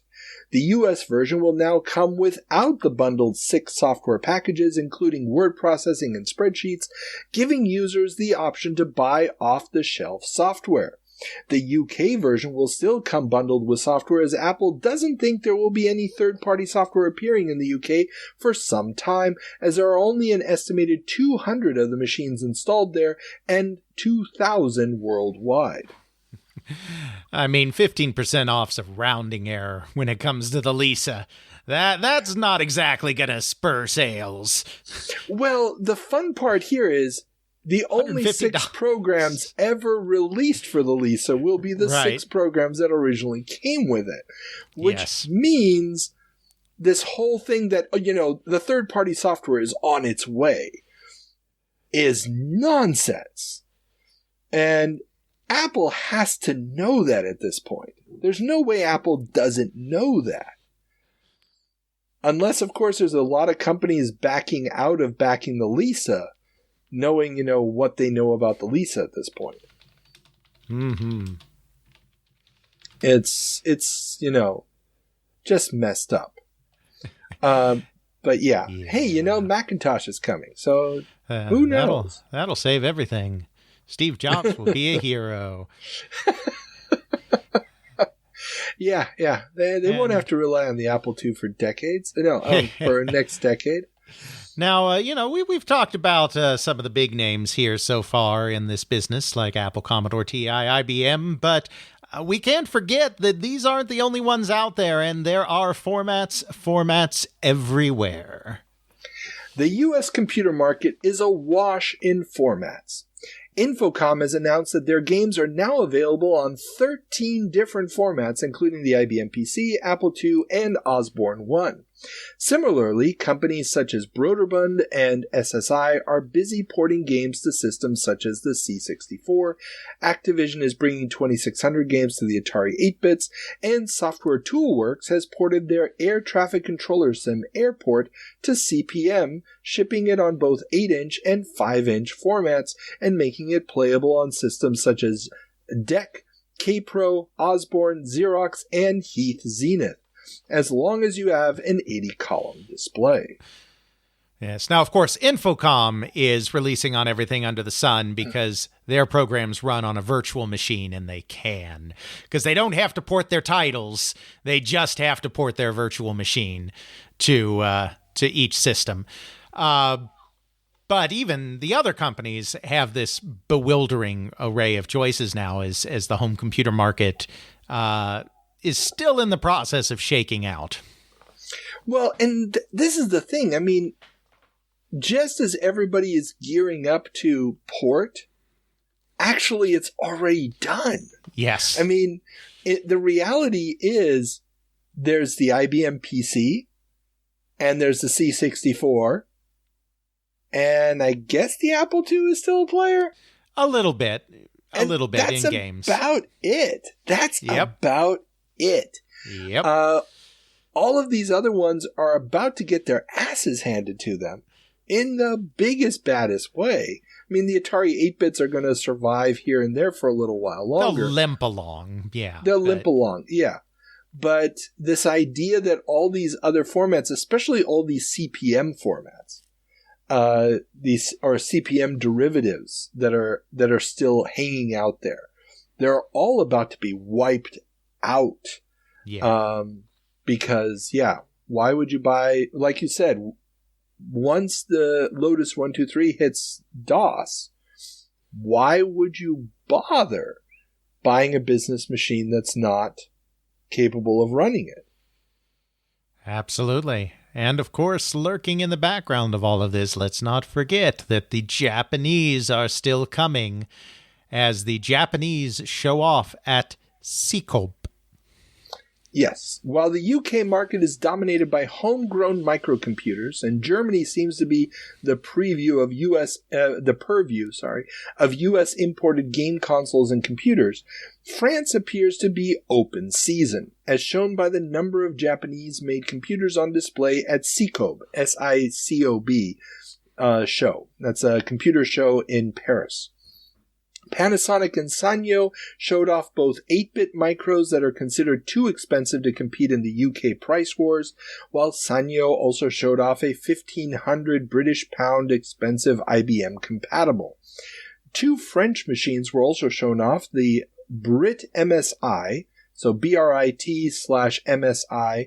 and they've made a computer called the Europe 2000 Series 16, or Serie 16, an expensive 3,000 to 4,000 English pound CPM machine, while the Goupil 3 is a 3 CPU machine boasting a Z80, 6809, and 8088 designed for expandability and can run a variety of operating systems, including Flex, UCSD, CPM, CPM86, and MS-DOS. The basic video text version of that computer will sell for just £500, while the fully decked out 8088 version will cost $4,500. Commodore will also be launching its portable C64 in October in France, ahead of the rest of the world, and British computer maker Auric has already made the plunge into the French market and apparently started to make a name for itself after selling 35,000 units since their introduction in February. Now, the thing I find most interesting about this is, you know, Jack Tramiel beat the drum about the Japanese are coming, so we must become the Japanese. And, of course, did his VIC-20 and did his C64, and the Japanese never showed up in the U.S. in a major way. And this, I think, is really showing what that alternate reality would have looked like if there had not been a Jack Tramiel in the United States and a Clive Sinclair in Britain that were already dominating the low end of the market. We have the French chaos here where, not that the Japanese ever make huge inroads in France either, but, you know, clearly they're coming in with these much cheaper machines to the locally produced options. And that could have very well been the United States or Britain, if circumstances had played out a little differently. Exactly. And there's I think we have this in the notes a little bit later. But what we're seeing now, we've talked about it quite a bit over the last year. The European market is still extremely fragmented. You can't go from country to country that easily. You've got the very different languages. You've got the very different retail structures. You've got different marketing requirements and so on and so forth. So this month, there's just this real feeling ramping up for Christmas of '83 that this is going to be the first big Christmas on the continent for home computers. And everybody wants to stake it out. Everybody knows what's happening in the United States. Everybody knows already what's happened in England. And we're going to talk about the chaos that's ensuing in England. That's coming up in a few more stories. Mm-hmm. Yes, people, we have a lot still to cover. And so there's this real rush. And unfortunately, I don't speak French, so there's probably a lot of French sources on this that could give us more insight. I'm relying 100% right now on English and German sources. Spanish sources will be joining us in a couple of years once we get Micromania and stuff. Yeah. Très mal, Carl. Yeah, hey, I'm just very, very happy that machine translation of Japanese sources at this point are still in their infancy. When we do the wraparound and we start redoing these in 5 years, it'll be a whole new world. But right now, yeah, there's chaos. Nobody knows what's going to pick up. Just as a reminder, MSX is hitting. Mm-hmm. Everybody's already talking about, the Japanese are coming with MSX. Those machines are coming. And MSX-DOS is CP/M compatible. If you still care about CP/M, which increasingly nobody does, but we're going to get to that story in a moment. So, yeah, it's a weird world at this point. And, of course, it's right in the middle of this weird new world that Tandy decides it's the perfect time to introduce Coco 2. Electric Boogaloo. No, okay. Tandy has introduced a revamped version of the Trash 80 color computer, the Color Computer 2, which integrates many of the circuits and, in advanced model, offers a 16K ROM with an expanded basic and memory configurations of 16, 32, or 64K. Too late, Tandy. Too late. Yeah, Commodore has already won. Yeah, I mean, it's got a weird CPU, which makes porting stuff to it hard. The fact that they're still using the TRS-80 logo on it is just confusing as hell to people. It's like the Wii U problem. Is it a Wii with a U added? Is it a Wii for me? Who knows? They're just, yeah. It's not going to help. Yeah, I mean, that is such poor branding. I mean, I understand the TRS-80 had been successful for them, but if an average consumer, and believe me, most Radio Shack customers are average consumers, and I don't mean that to be disparaging, I just mean that they're not going to be the heavy computer savvy people. They're going to see that, and they're going to assume it is exactly the same as a TRS-80 computer, just with color. Yeah. So, basic character-based graphics and limited capabilities for games and all of that stuff, when in fact, no, it's actually, more like a VIC-20 or something than a TRS-80 with a color monitor. So I know why they did it, but I don't think they thought that one through. No, and all these different configurations with different amounts of memory is making, and we're going to talk, and there's another story coming up about this, but this idea that people just want to buy the computer, want to get pre-made software to do stuff with the computer, just becomes harder and harder to do when you have these different configurations. Because now the software manufacturers have to, or the software developers, have to make sure that they're always playing to the lowest common denominator. Yep. They're basically handicapping what the machine can do, reducing the value proposition of buying the more expensive machine with more memory in it. Yeah. And it's all problematic. Yeah, and I mean you saw that in the early days of the Apple II as well, because look at games on the Apple II before 1980. And they're terrible because in order to use the high-res graphics mode, you really needed a computer with 48K of memory. And nobody was buying 48K of memory when the Apple II launched. They were getting 8 and 16K models. And so most of the publishers were also targeting the 8 and 16K models. It took the Apple II Plus proliferating in great enough numbers with the higher memory capacity to finally make games on the Apple II good. Yeah. And this is, and there's this real discussion at this point in time about, what is the purpose of these home computers?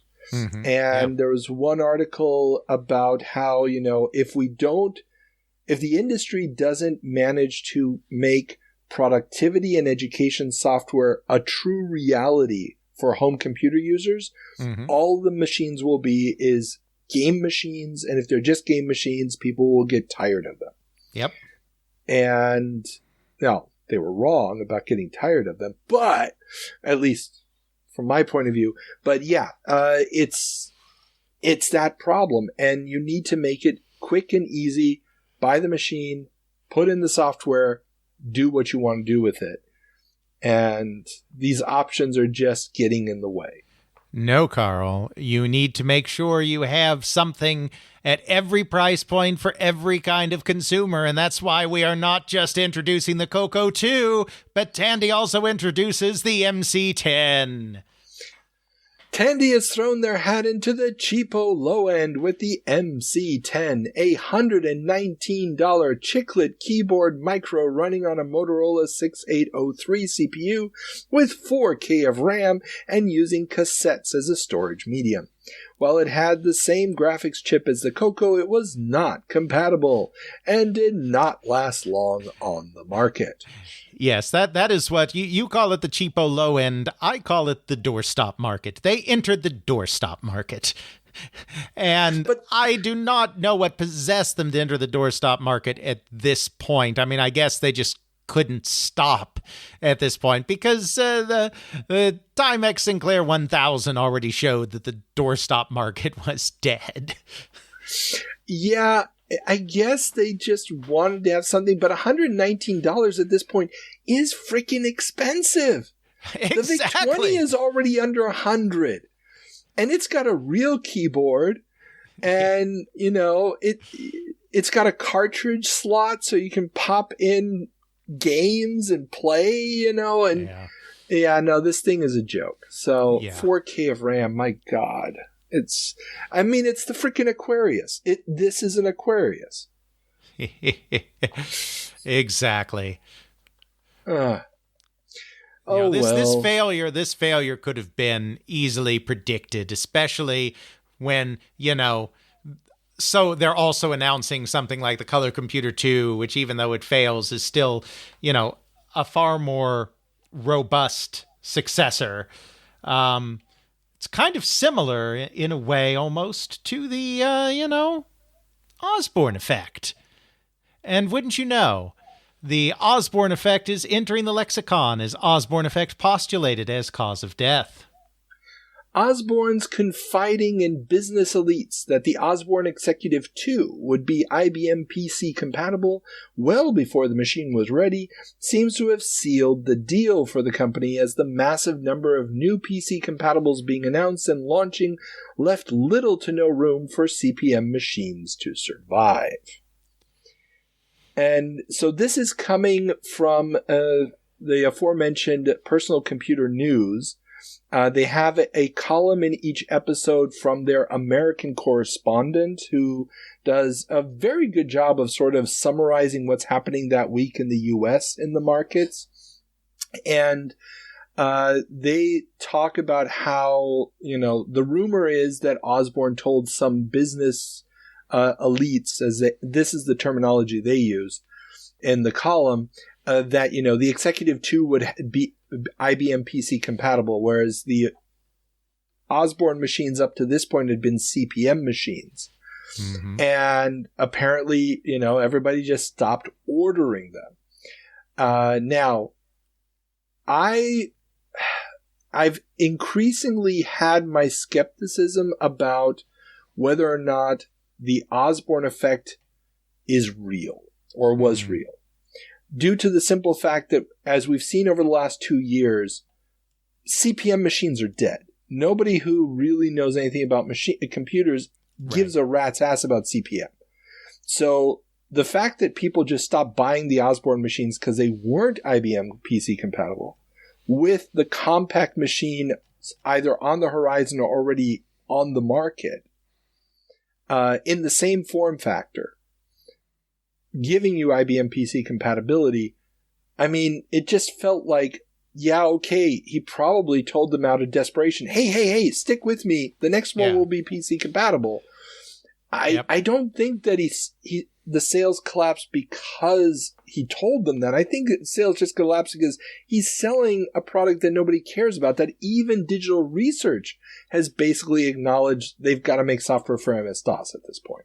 Yeah, I think that's a valid point, and I think you could very well be right about that. Yeah. But it's funny how, this early on, the Osborne effect is already hit the news cycle, if you will.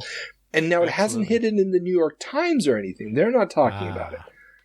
When it gets to the paper of record, then we'll know. Then we'll know. then we'll know that the rumor is for real. Yes.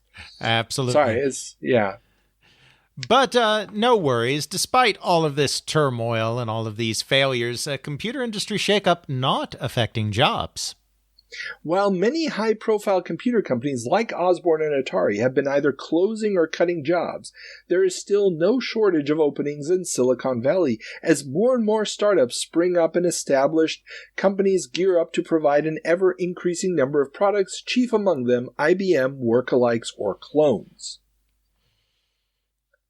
Yep. Again, this is coming from the paper of record, and they profile a bunch of workers who have basically been booted from companies like Atari and Osborne and immediately land new jobs at newly founded or existing companies. I mean, HP has just shown off their IBM workalike. It's not a 100% clone. It's a workalike with a touch screen, which people are saying is, their answer to the Lisa's graphic user interface, touchscreen. Who needs a mouse? You touch the screen. Well, because that's a pain in the ass and your arm will get tired. But, it's interesting just how Silicon Valley is exploding at this point. Mm-hmm. Yeah, absolutely. Because, there's a real sea change going on here with the move from the 8 bits to the 16 bits, the move from the cheaper home computers to more business computers that you can also use in the home. But the industry itself is still just growing. The sky's still the limits for the idea of personal computing in general. Exactly. Well, shall we go across the pond a bit, where they've also got computers, I'm told, as UK computer makers want to make Acorn a standard. The Computer Traders Association, an industry group, has petitioned the UK government to make the design specifications of the BBC Micro, a machine made and designed by Acorn, an open standard. The fear of many in the UK industry is that the very fragmented market won't survive on its own, and the government involvement with the BBC Micro, which is badged with the BBC name through a licensing deal, has gained such a penetration that it would benefit all participants to move to a common standard. They can read those IBM earnings reports just as well as you and I can, Carl. Well, not only that, but Acorn's about to go public, and the estimated money that it will bring in will make it the most valuable company on the unlisted list of companies in Britain. So, and this is, I didn't do a deep dive on this, but basically you've got like your main stock markets, and then you got your lesser stock market. So this would make them one of the biggest companies in Britain. On that lower market. And yeah, Acorn is got all the hype. It's got the schools. It's got the television show. And we talked a month or two ago about how the lesser companies, Sinclair was out of it, but Dragon, Auric, and all these guys had already petitioned the government to prevent imports of computers that were competing with them, which Sinclair didn't want because Sinclair is selling Spectrums elsewhere. And so this is their next attempt to, try to salvage this burgeoning, extremely divided market in England. Absolutely. A divided market, but a popular one, as British homes in love with micros. According to International Data Corporation, 5 to 6% of British homes have a computer compared to just 2.5% in the US. In 1982, the Brits purchased more computers than all of Western Europe combined. The mania could lead to 10% of British homes having a computer by the end of 1983, with most of the sales for the year, which are predicted to amount to over 1 million machines, coming in the last 3 months, and microcomputers only being a significant retail item since 1982. The quantity of machines the market will be able to bear is unpredictable, leading some to fear a shortage at retail, at least of the most desirable models, such as the Spectrum.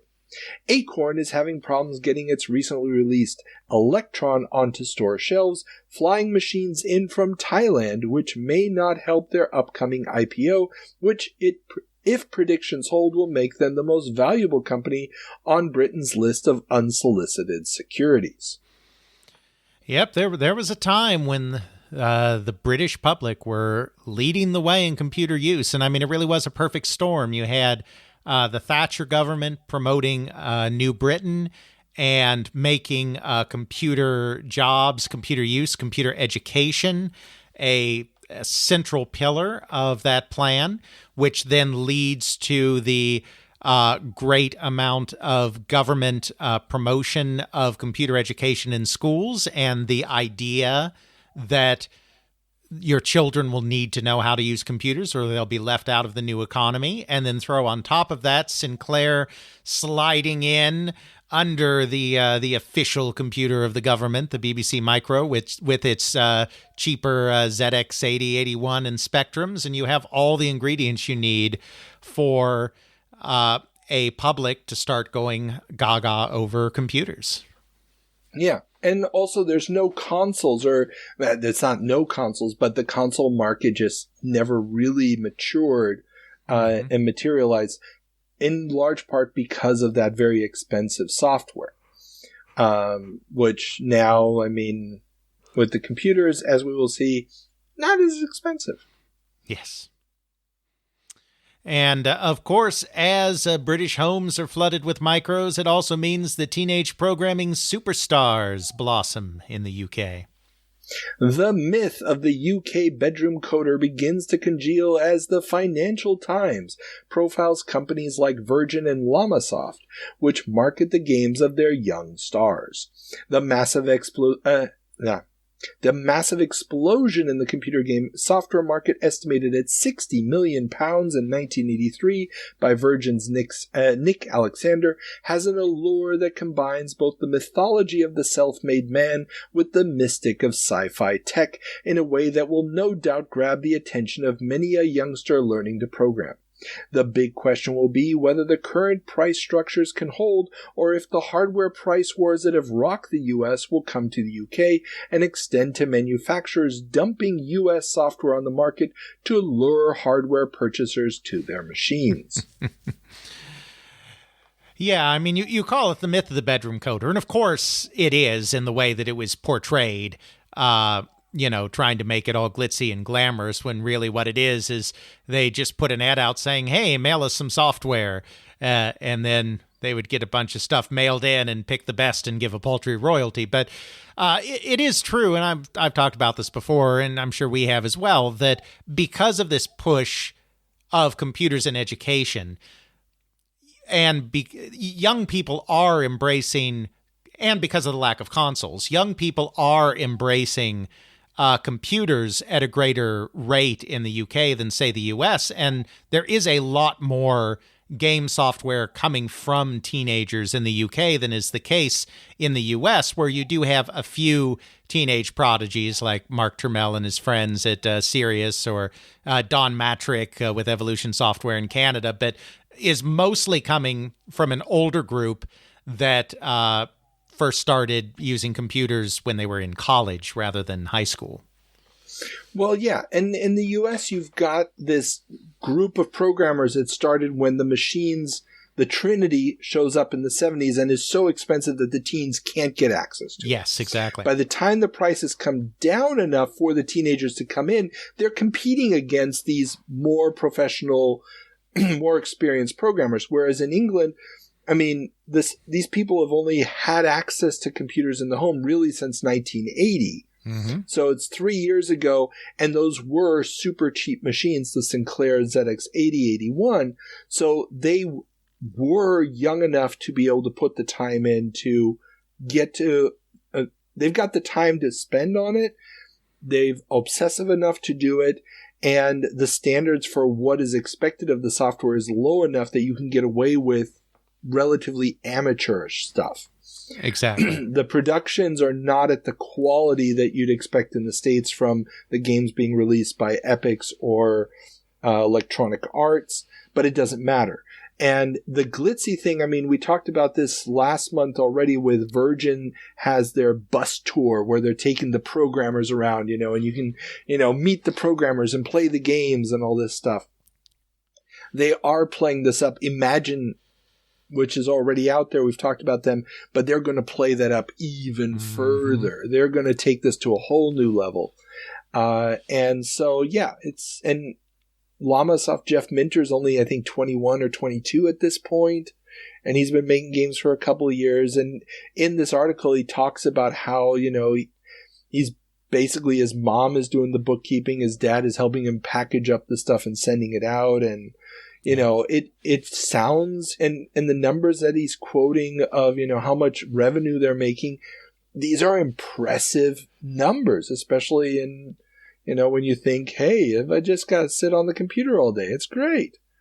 So, it's, it's going to lead to a whole bunch of software. Some of it even vaguely approaching good. Meanwhile, though, Spectrum goes cartridge. Yeah, Sinclair has released the Interface 2 add-on. This new add-on for the Sinclair Spectrum includes standard 9-pin joystick connectors and has a slot for cartridge software. Some of the initial titles released on cartridge will be Jetpack and Hungry Horse. The move from cassette to carts will come at a price, though, as the games are expected to retail at $14.95. That's British pounds. So translated into 1.65 or so to the dollar. Yes, but and I think probably, and I don't know this for certain because I haven't, researched this, but I assume the major impetus for this is 1983, to my knowledge, is the first year that piracy really starts to become an issue in the British market. Not that there wasn't piracy before, but the thing is, this is when Amstrad releases its relatively cheap dual tape decks, which makes it so easy to pirate. I mean, cassette software is always easy to pirate, but this makes it truly easy to pirate cassette software. And you're going to see more and more companies over 1983 and 84, like Imagine with their mega games, for instance, trying to come up with solutions to combat the piracy problem. Well, this is very, very true. There's also another aspect to this, and this, I think, has to do with the hardware of the Sinclair Spectrum itself. The Spectrum itself is so cost-reduced that there's very little built into it. I mean, already the US systems, you're expecting, a joystick port. You're at least one. I mean, the VIC-20 only has one. The Commodore 64 has two. The Spectrum has none. Mm-hmm. If you plug in a cassette tape, the cassette recording, the audio jack for it is extremely unreliable. And we just had the introduction of the micro drive, which we're about to talk about some more here in a second. That's thought that's going to that's meant for the business people, the more professional. And if you just want to play games, here's this add-on for the game players. That's why there's joystick ports, 2 joystick ports, and the cartridge slot, basically turning the Spectrum into a game console. Mm-hmm. And there's already been rumors that maybe there's going to be a Spectrum game console. Why not just use the Spectrum hardware for a game console? And this thing seems to be fulfilling that niche of, why would you bother with cassettes when you can just play the games? But what nobody's expected, and again, it's a story that's coming down, and I probably should have reorganized this a little bit. We could probably jump to it right now. Let's do it. Let's do it. Number 52. Number 50. Yes. 52. What they don't realize is game software prices begin to drop in England. While in North America and continental Europe, computer game software continues to hover around $40 to $50 for a new title, England has begun the race to the bottom. Ocean is advertising their latest releases at just £7 each, 1/4 of what games are going for in Germany, and Imagine and Ultimate Play the Game are down to £5.50 each. And now there's some indications in the US that some of the companies are experimenting with cheaper game prices. There's a company that's Insoft, which is offering a budget line at just $20, but $5.50 each. That's under $10 for a brand new, top of the line, super well rated game like Jetpack.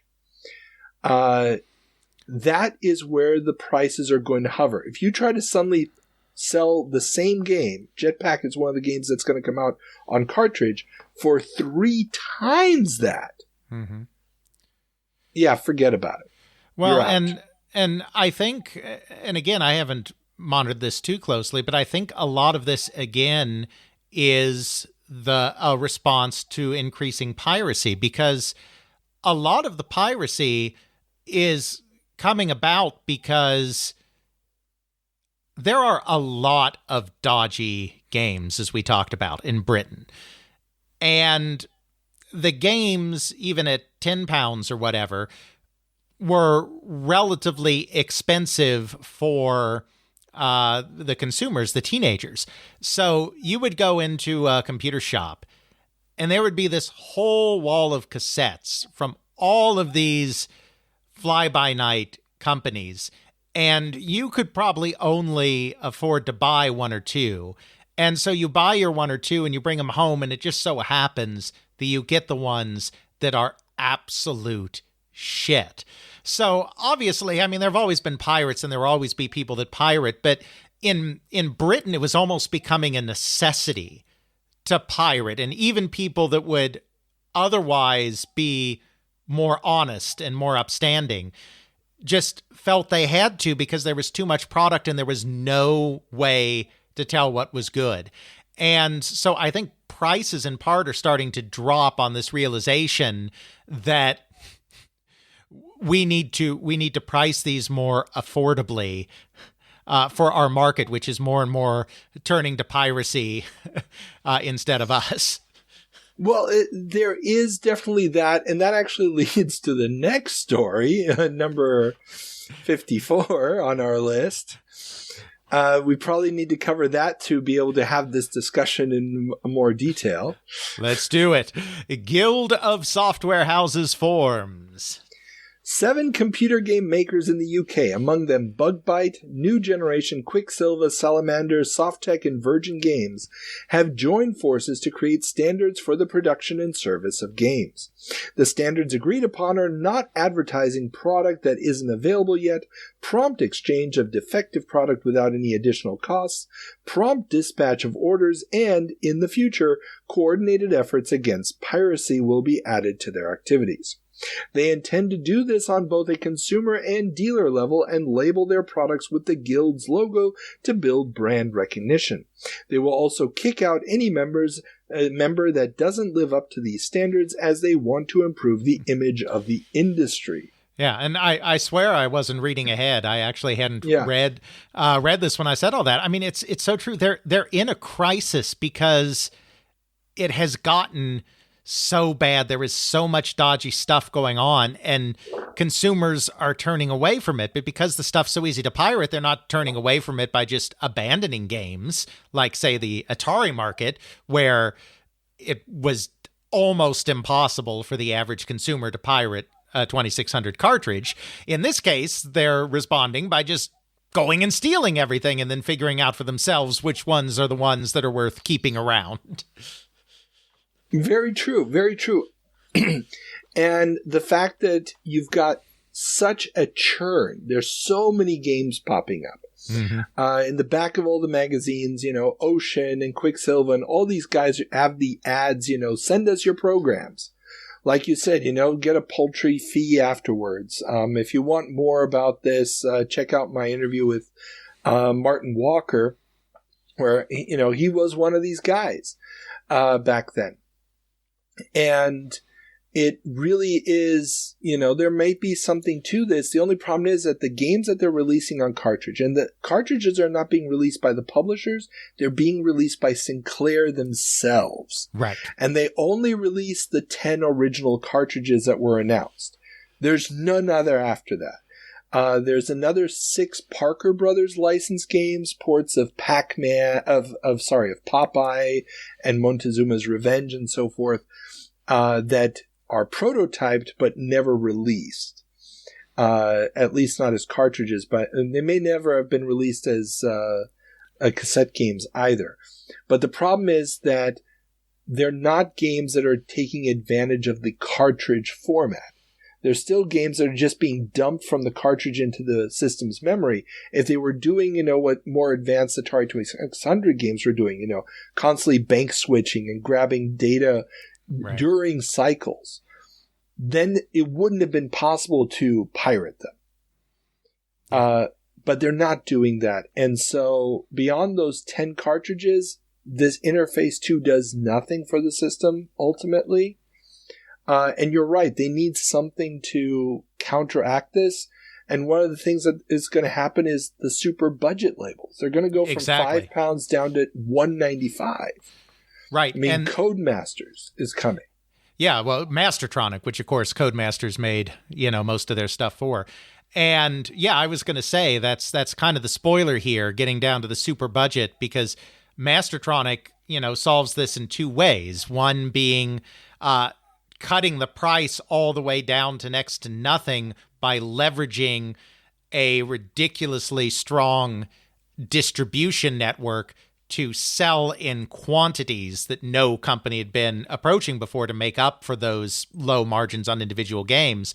But then also basically helping to consolidate all those little fly-by-night guys so that instead of 20 different bedroom coders releasing software on 20 different publishers that they create, it's those same 20 bedroom coders all funneling their stuff to Mastertronic. So it's one publisher kind of cutting through the chaos and getting some kind of vague standards in the production of this stuff. So yeah, I mean, I was going to say the same thing that you did. That's where this is all heading. The solution is the super budget labels like Mastertronic. Exactly. And I mean, you're going to have some kind of high quality software, but even that is going to be flash in the pan, very quickly come and go. The US market is going to resist that for a very long time, in part because you're not going to end up with spinner racks of software in the States. I mean, basically in England, you're going to end up with software being sold the same way you sell comic books in the US in the 80s and 90s with the spinner rack. Yeah. And that's just not going to happen. If you want a good explanation of that conflict in the different methods, check out my interview with Jerry Wolosenko, who was doing the US repping for Psygnosis, and how, he had to explain to the Brits, I can't keep throwing new software on the market. You be more selective, get the right formats, and so on and so forth. Yeah. And, getting some basic standards for this has to work. Basically, preventing what killed a lot of the 2600 market, defective cartridges and all that good stuff, is what the Guild of Software Houses, which abbreviated as GOSH. Terrible pun, but, or terrible setup. But hey, they're going to be around for a little bit longer. Certain companies will not be allowed in, curiously enough, but we'll cover that in years to come. Absolutely. But this cartridge thing Sinclair's doing isn't the only hardware flop that they have going, because this is Sinclair, a company built on hardware flops. And so now we look at how the microdrive weakness becomes more apparent. The initially positive reviews of Sinclair's microdrives have turned sour, as apparently they will only hold out about 500 accesses before tearing or being otherwise damaged. This won't be a problem for most game players, but those trying to use the microdrives for more storage access, intensive tasks such as word processing or bookkeeping will run into this problem very quickly. It's almost like there's a reason American companies went to magnetic media so fast. Well, I mean, the microdrive is magnetic media. It's just disk-based magnetic media and not tape-based. Yeah. Fair. And of course, we've already had the rumors of a business computer coming from Sir Clive. And it will be relying on microdrives, so we know where this is going. No, I meant disc based because obviously all tape is magnetic media. That's kind of the point. This is not going to go well. The microdrives. And it's fun because, we're doing it month by month. So, the first one's like, yeah, it's going great for me. We got it 2 weeks ago. It's going great. Now a month later, it's like, oh, no, hell no. This stuff is garbage. But that's not the low point. And this next one, I had no idea of myself. This is just hilarious. Sinclair recommends photocopying printouts. The weakness of Sinclair's low-cost thermal printer that sold gangbusters to both ZX81 and Spectrum owners has proven to not fare as well as one would like during the moist English weather. The printouts that have begun to fade have led Sinclair to recommend to their customers that any important printout be photocopied for preservation. Oh, that is just so hilarious. But it makes sense because I even think about even in more modern times, companies that use thermal printers for just printing receipts. Sometimes if they're using a particularly cheap thermal printer, you'll notice that the receipt you've gotten from them like 2 days later is just almost entirely faded. And so I can only imagine that trying to do thermal printing with early 1980s technology and Sinclair prices was going to lead to a bad time if even today thermal printing can sometimes have problems with permanence. Oh yeah.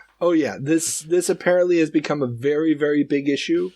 And the fact that the company is formally recommending this just tells you everything you need to know. Print it out and then immediately go and photocopy it. So, woohoo! Useful. Yeah, but enough about those charming eccentrics over in the UK. Let's go back to the United States where Computer Gaming World hates on the C64. Computer Gaming World columnist John Freeman has dedicated his whole column this month to the inadequacies of the C64. From the weak manual, the apparent user unfriendliness, the poor color output, the lack of basic commands to do graphics or control the joystick. He bemoans that those novices buying the machine won't be able to do anything on the computer other than load and run software. Oh, and it's not as good as the 1970s machines like the Apple II and Atari 8-bits because it doesn't have as much software or peripherals available for it. Spoiler alert, John. All people want to do is load and run software. But this shows how that the home computer, the advent of the home computer has fundamentally changed the computer market. John Freeman has been involved since the 70s. I mean, he was at one of the earliest computer game publishers, Automated Simulations. He very much came to it at the time where it was a hobbyist market, and that's how he sees the computer market, but it's not that anymore. And the C64 is not made to capture that market. Exactly. The C64 is using PET BASIC. It doesn't have any commands. You have to peek and poke it in order to do almost anything. And this is what what I was talking about earlier about how many of the European markets missed that hobbyist moment in computing, in home computing, and are jumping in now with this new generation of devices and this new world of software. And the idea of, well, BASIC is what you use, right? You're going to need a BASIC listing. is not even really part of their conception. Now, you still have basic listings in all the magazines, blah, blah, blah. But German magazine CPU's editorial this month highlights the truly giant chasm between the US and the German market at this point, as true microcomputer availability in department stores didn't start until late in 1982. And now, as the systems proliferate, there is little in the way of pre-existing allegiances, and the idea of programming in BASIC is already superseded by the magazine, including both a type-in listing for a C64 machine code monitor, as well as ads for disassemblers and other machine code development tools. Interesting. And also, the fun thing in this editorial, he talks about how prior to a winter 1982, if you went into a computer store, basically it felt like this, you were not wanted there. Unless you already knew about computers, It was, this disagreeable, get out of here kid type of thing. And it's very much not the way that the people reading this magazine see computing. It's not how computing is being sold to this generation of people. And it's also very much the foundation for why consoles will have such a hard time breaking in until after the Amiga is dead. Because this is how the idea of loading games and doing high-level programming, if you're going to do programming at all, are intertwined at this point. And as opposed to the hobbyists who saw programming their own little, cheeky little things going on the screen, as opposed to professional arcade style stuff, was acceptable. And, missile graphics. Well, that's as far as we're going to go for this. Because that was the other thing. Freeman attacks, he's like, the sprites on the C64 are not as good as the missile graphics, because those can be, you can have a missile graphic that goes the entire length of the screen. You can't do that on a C64. It's like, dude, you can change the size of a sprite on the C64 to be like a quarter of the screen almost. And it'll be in 3 colors. What are you talking about? And it will scroll fluidly without a problem. It's just, just reading it was very, very funny because it's like, this is not going to age well, Mr. Freeman. Not at all. Nope. Also, fun fact, since you mentioned it, the reason the C64 uses PET BASIC is Jack Tramiel, one of the few times in his life that Bill Gates was outclassed in a negotiation. Jack Tramiel basically stole BASIC for the PET from Microsoft, and there was no way that Jack Tramiel, who doesn't care one bit about software, was ever going to pay to license again something he already owned. So he just kept using PET BASIC on every computer Commodore released because he already had that and didn't have to pay for it. In his words, I'm already married. Yes. It's... But what it also did was it meant that if you wanted to do graphics, you had to learn the machine code. You had to go to the metal. And in a way that actually just forced everybody to go that extra step. In a way that had those commands been built into BASIC, a lot of people wouldn't have gone beyond them. Absolutely. So... now, curiously enough, a little side note, in the same issue of Computer Gaming World, Dan Bunton's column is all about how to use the joystick as a way of inputting complex commands into a strategy game, clearly talking about the design choices for Mule, and concludes that the joystick can make a game of this type far more playable than a parser. It just requires the programmer to do more planning and thinking beforehand, and that's what players are paying for, isn't it? That was his phrasing. I can only recommend everybody. There's a link to that page if you want to read it. An absolutely amazing insight into the thought process of that design transition from the most SSI strategy games are still parser based or keyboard command based to the cursor / joystick controlled Mule. The process that Danny Bunton is talking about here or describing here is fascinating. It's such a beautiful read. All of her columns in CGW were always great, but this one just really captivated me because the walking through that process, that fundamental change in, trying to preempt what the user is going to have to do, want to do, and understand, just was awesome. And it's going to fit in, Bunton and Hawkins at EA are a great fit at this point, I think. Absolutely. And actually probably should jump around again. I did not plan this episode out well, people. I am very, very sorry. Yes. Speaking of Trip Hawkins, Trip is bringing the hotness. And no, we're not referring to that time that he appeared on People's list of sexiest people. I did not know he did. Okay, I'm going to have to find that just to add that to the list. EA founder Trip Hawkins has been profiled in Byte magazine. What makes for a successful game, they asked? Well, Trip has broken it down into 3 attributes: hot, simple, and deep. Which again brings me back to Jack Tramiel saying that business is like sex. It just sounds... Okay.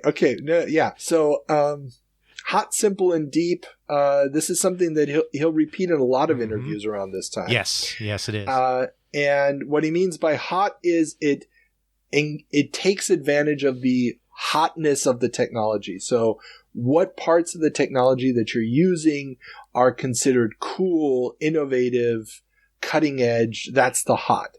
So if you're on a machine that can do sprites, your game better have sprites. Simple. You understand it just by looking at it. You don't need to read a big manual. He actually talks about how D&D, has got all these values and all this other stuff. It needs to be simple. You need to be able to pick up and play. And deep, there's got to be a lot of mechanisms in the background. Again, he used the D&D example where all those tables and stuff have those in the game, but have them hidden behind you. And he keeps going back to Mule. Mule is like his go-to example for all 3 of these.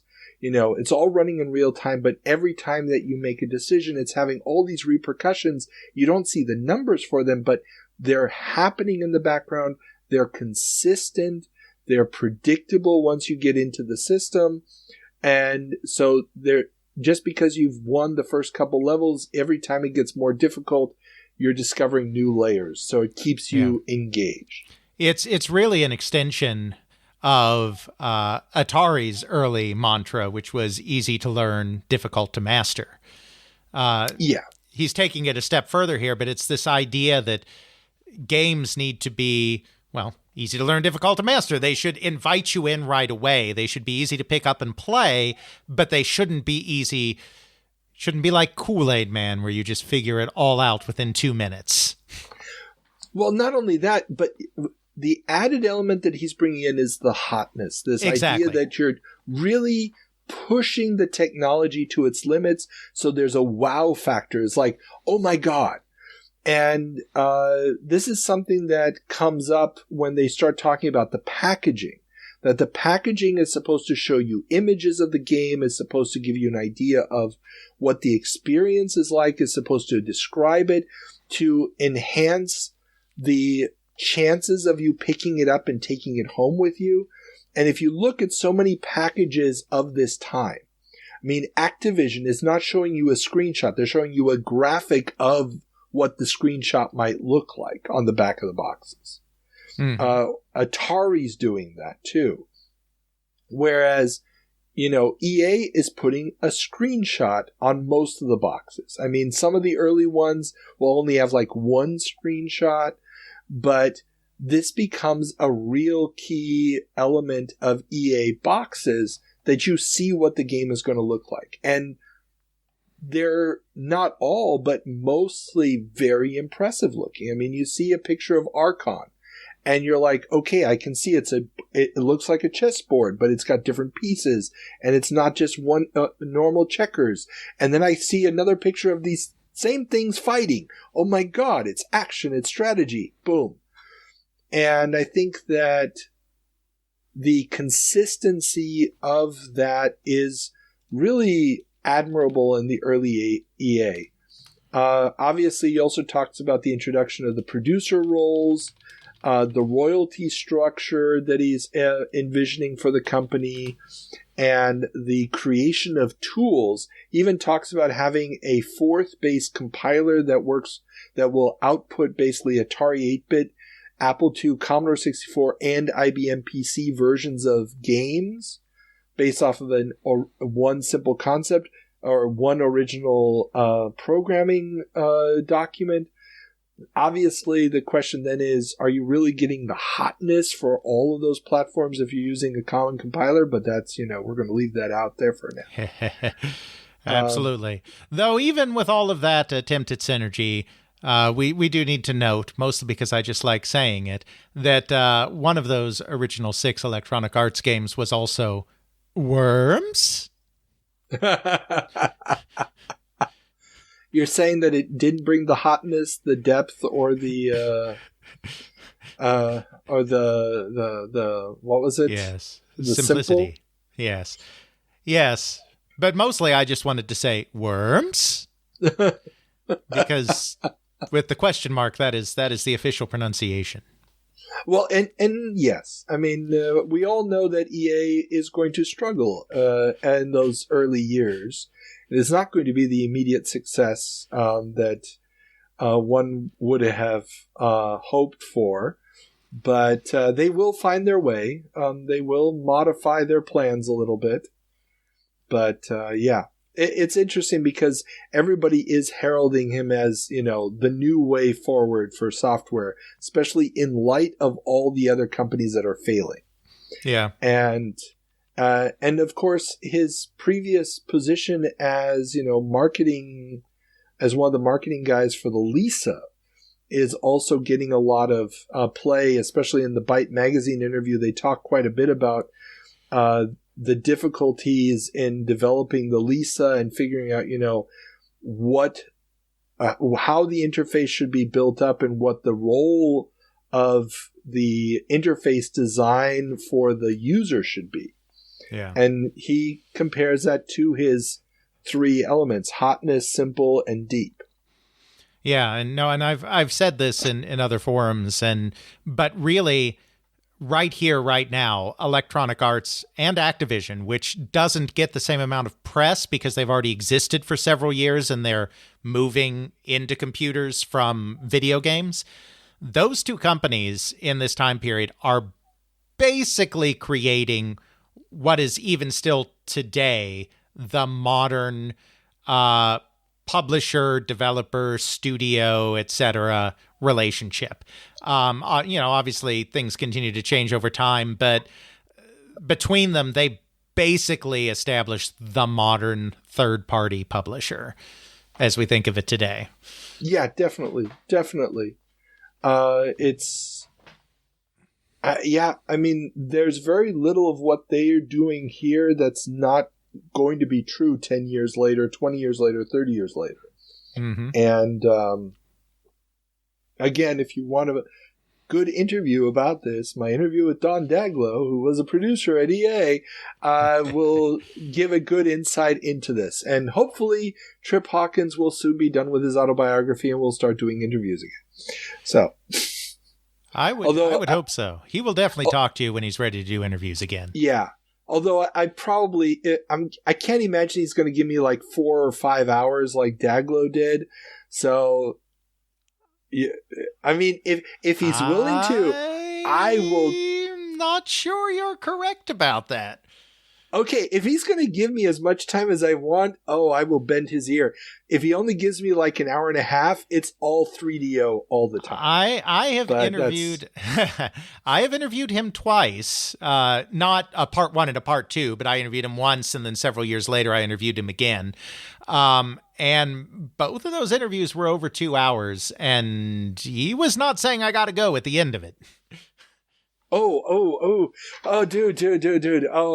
Yeah, no, he's been on my list for a very long time.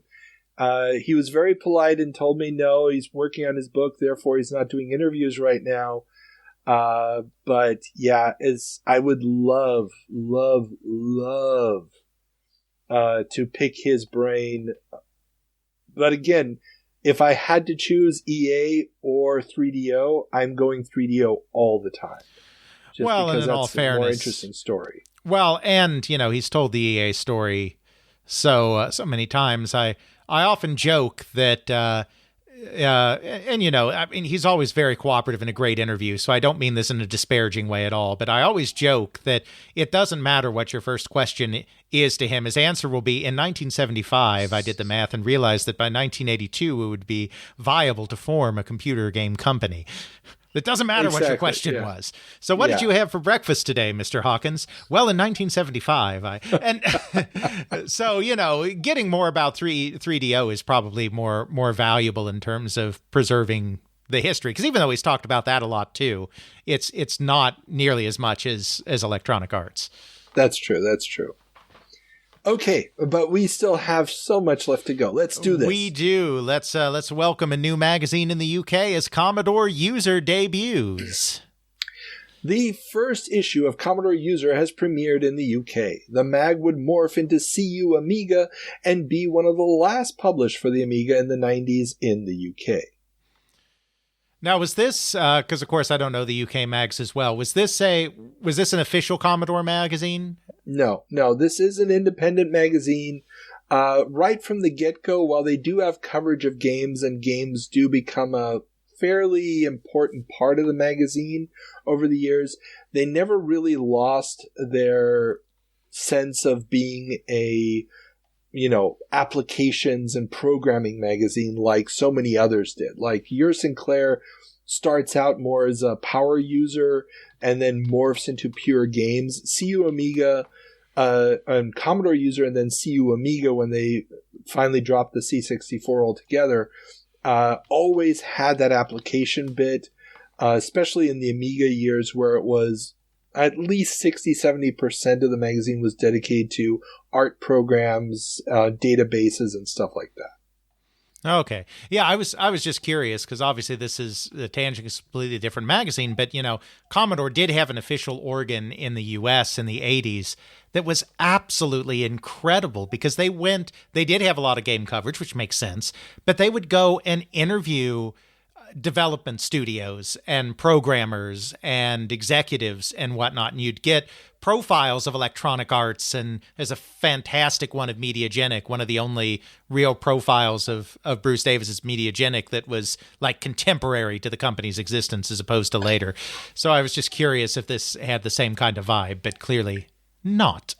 No, I mean, they do very good journalism. Their news articles are very, very good, and I use them in our 30-year jumps.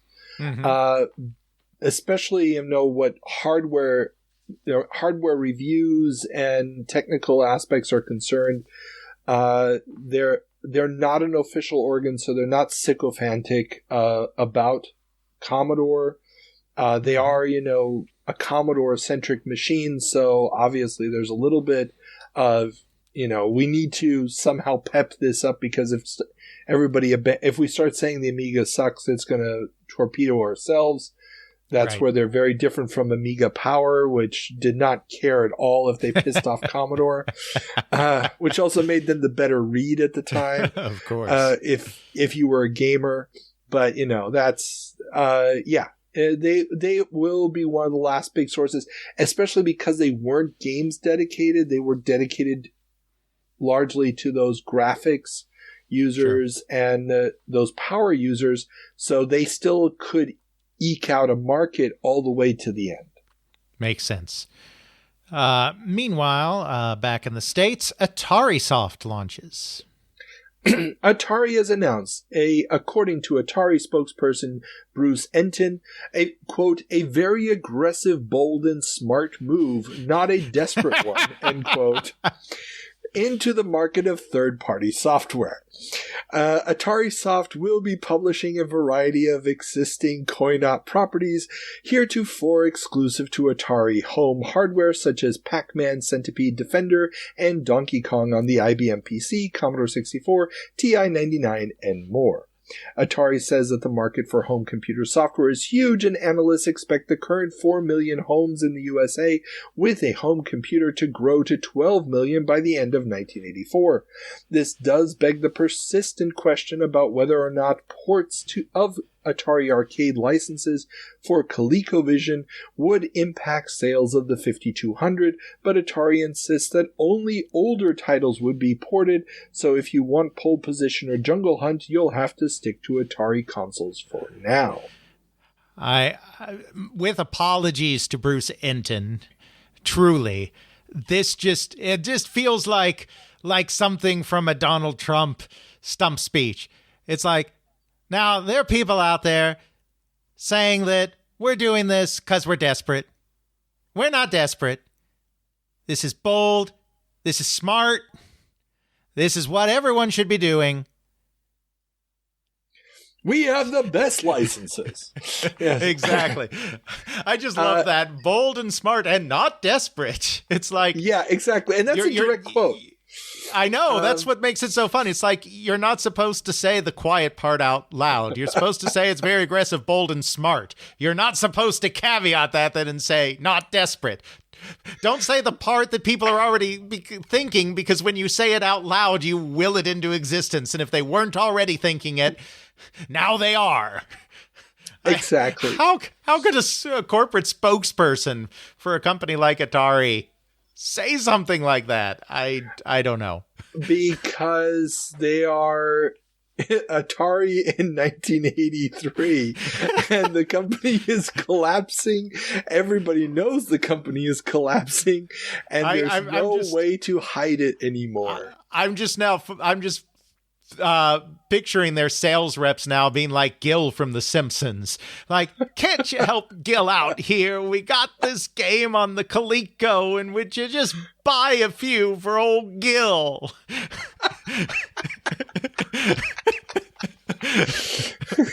Don't you want a Pac-Man anymore? I mean, come on.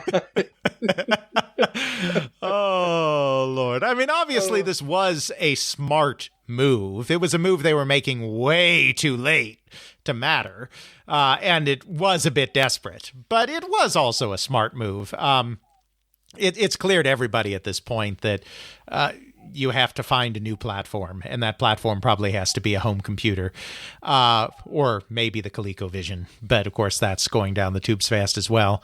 And also, fun fact, AtariSoft was led by one Steve Arnold, who later became the founding general manager of Lucasfilm Games. Yes, and the AtariSoft games are really, really good ports. I mean, we talked about this in our 5th anniversary. I mean, these games, Pac-Man, Centipede, Defender, Donkey Kong, these were all some of the first games I had on my C64. They were amazing ports. Yeah, if you go back to them nowadays, Donkey Kong's a little slower than the arcade game. Okay. But, you know, it's still, these looked the part. They played the part. They were really, really solid, complete, versions of the games. And, you know, they're going to have this legacy of having brought a lot of classic stuff over without having to play one of the million bad clones of these games that otherwise would have been out on the market. Yeah, no, AtariSoft was definitely a highlight of the later Atari output for sure. It's not going to save them because, you know, I didn't have official copies, but... Notorious Argentine software pirate Carl Kuras, ladies and gentlemen.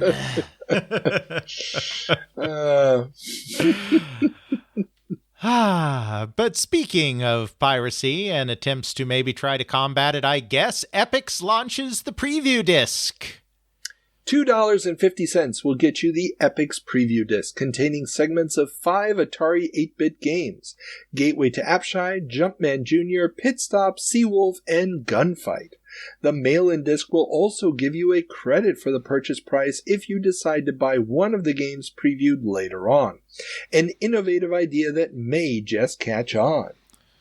Yeah, it is an interesting idea. In practice, I don't know that it moved the needle much, but it's coming back to the same thing we were talking about in the context of the British market, which is so much computer game software has proliferated so much at prices that represent a decent investment for the average consumer that companies are starting to need ways to show that, hey, look, my game is actually worth buying, I promise. Well, and that's the thing. I mean, this is also why I like to cover the starting of new magazines that are going to be a source for reviews, a source of dissemination of information. And this is another way of doing this. Now, in Europe, the idea of the demo of a game, not demo in the sense of, a tech demo, is going to become a huge deal once magazines are sold with cassettes or discs glued to the covers. Yep. Those demos of games are going to become a major source of information for consumers about the quality of games. Yes. And as far as I know, this is one of the very first ones. I think we covered something similar maybe 2-3 years ago that somebody was doing, but they were doing it as a mail-in issue. Mm-hmm. Here, this is also a mail-in issue, but it's coming from, at this point, a major publisher like Epix.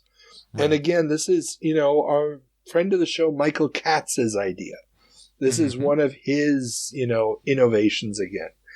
And I don't, like you said, I don't know if it moved the needle, but it's definitely showing that you need to show people what the game is. Yes. And while magazine reviews are great, I can see, you got a couple levels of this. It almost feels like shareware. Right. You get the first couple levels. Hey, you want some more? Send us some money and we'll send you the full thing. Yep. And, in the early days, pre-crash, so much, everything was based on stuff that already existed, right? I mean, you wouldn't always know how it would actually look on your system, but you knew what Space Invaders was. You played it in the arcade. The arcade was the demo. You knew what baseball was. You knew what checkers was. You didn't always know whether you were going to get a great rendition of it, but you kind of already knew a little bit what you were getting. And the industry is, particularly the computer game industry, is now facing this conundrum that's no longer where the games are coming from. It's no longer coming from the arcades or from existing board, pen and paper, sports kind of games. And so, it's that challenge of how you convey what your game is when you don't have the arcade essentially serving as your free demo. Free for you, not for the consumer. Well, that's true. I didn't think about it. But yeah, if you look at Gateway to Apshai, Jumpman Jr., or Pit Stop, I mean, Seawolf and Gunfight are both arcade ports.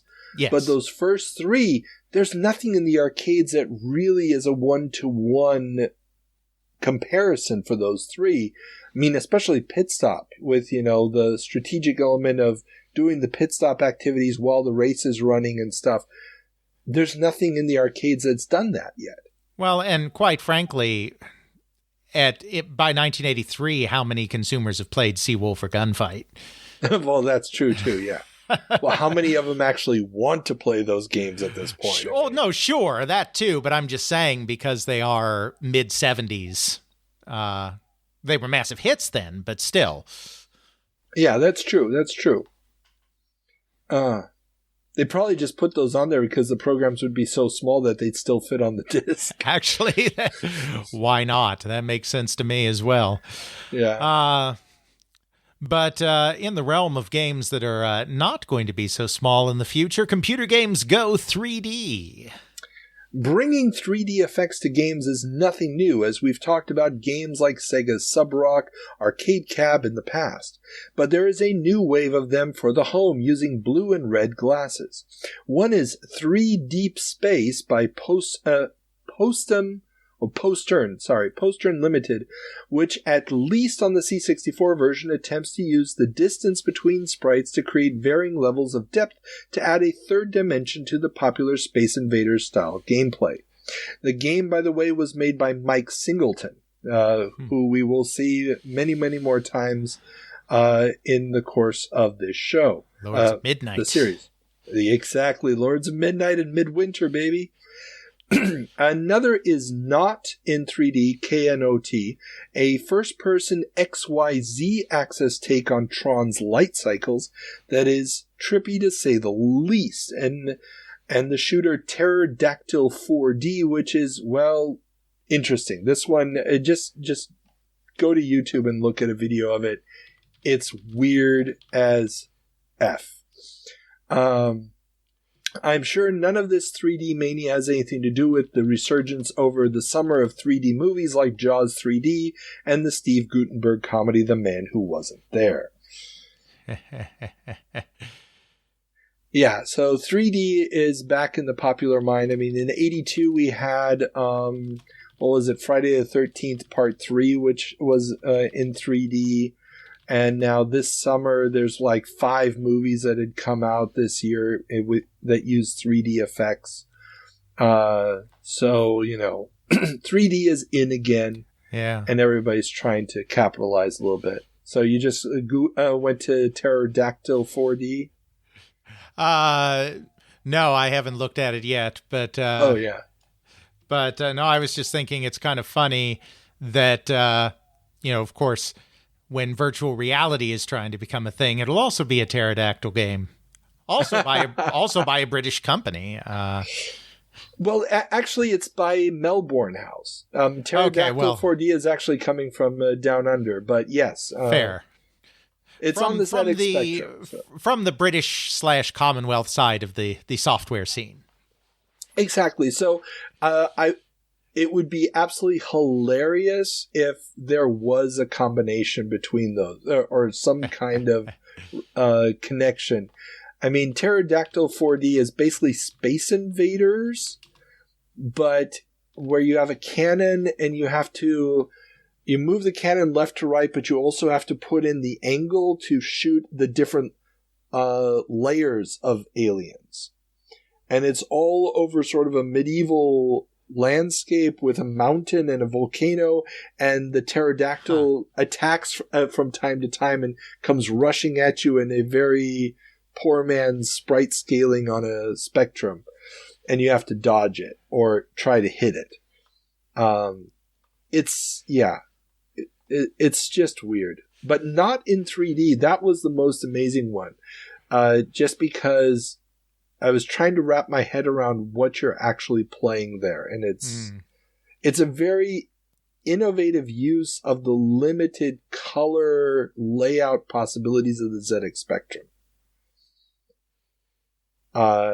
And seems to run fairly quickly. I mean, you have very jumpy 90-degree turns, but that fits with the Tron concept. Yeah, gotcha. But that's not the only advanced graphical capability coming to a home micro near you, as now you can turn your micro into an animation studio. Have you dreamed of making complex animations on your computer and showing them off to your friends on their fancy new VCRs? Well, Byte Magazine has a guide on how to do this, even if your lowly TI-99 or Apple II isn't fast enough to bring your creations to life at the speed you'd like. All you need to do is place a video camera in front of your monitor, set the shutter speed slow enough to avoid capturing scan lines, build an interface circuit so your computer can tell the camera when to grab the next frame, and let the rendering begin. Seems simple enough, right? Yeah. This isn't really on point, but it just reminds me of when Steve Jobs was at some game company and, he was looking at, their product and he was like, this is absolute shit. My animators at Pixar can make stuff that looks so much better than this crap you have. And, the response was, okay, Steve, but how long did it take to render? These are being rendered in real time. How long did it take to render one frame of Toy Story? Exactly. And he was like, okay. The version of the story I heard didn't include the okay. It just was, he didn't really understand the concept. Yeah. just like he thought with his next computer that people were going to do 3D rendering for fun at home. Yes. No. And this just seems like it fits into the same vein. It's like, okay, maybe technically you can do this, but at what cost? Well, and that's exactly the thing. I mean, this transition from hobbyist to pure software user is happening. And this article just encapsulated for me the hobbyist mentality of the shit I will go through in order to do something that is technically impressive with my computer, as opposed to the person who's just like, I'm not touching this unless it is ready to go out of the box and is going to do exactly what I want it to do. And these types of articles are still all over the magazines. It's like you really get these different worlds in the different magazines, who they're trying to appeal to, who is the target demographic. And that is still shaking out at this point. And I think it was just a good example of it, especially considering, where computer graphics and, are going to be going here very soon. Mm-hmm. Absolutely. And we end our look at the computer and computer game market with one final headline. Tom Carter Productions goes interactive. Up-and-coming multimedia company Tom Carter Productions, which is working on the animated feature Huck's Landing, is planning a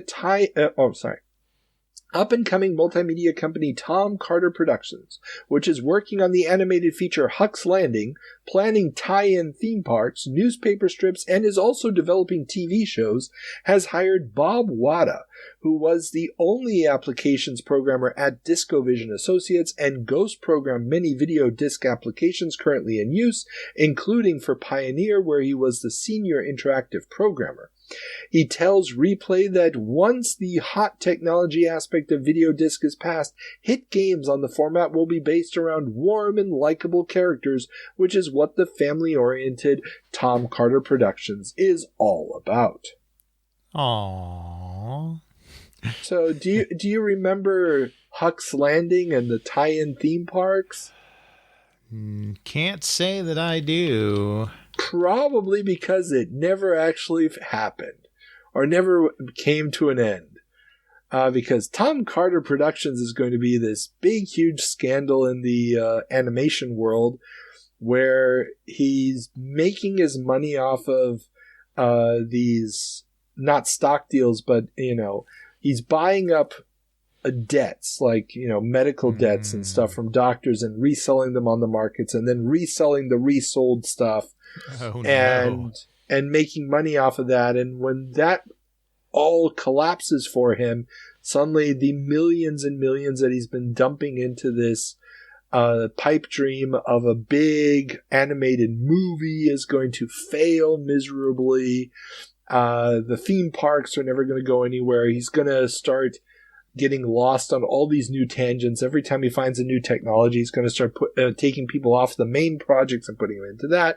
It's this whole deal. There's an interesting article from one of the people who was there, sort of recapping it.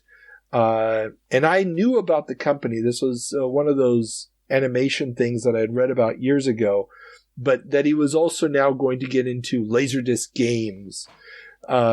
Connects nicely with, Nolan Bushnell's Cadabroscope is going to be creating games for him and stuff idea, and it's sort of the last linchpin of the laser mania that we started with, and I thought also a nice transition to another story. So yes, that's why it's because word on the street is that animated features are dead, except for Disney. Ralph Bakshi and Don Bluth are bemoaning the death of animated feature films, as they say that none of the major studios know how to market such product. The financial losses suffered by The Secret of NIMH and the current limited run flop of Bakshi's Fire and Ice are forcing them to look for new avenues, with Bakshi starting work on a live-action project. We know where that one's going. Cool World, anybody? Yeah. And Don Bluth gearing up for 2 22-minute video games in the style of Dragon's Lair per year at a cost of $2.2 million each. Not that it's really going that much better for Disney, and in a couple of years, we're going to get the Black Cauldron.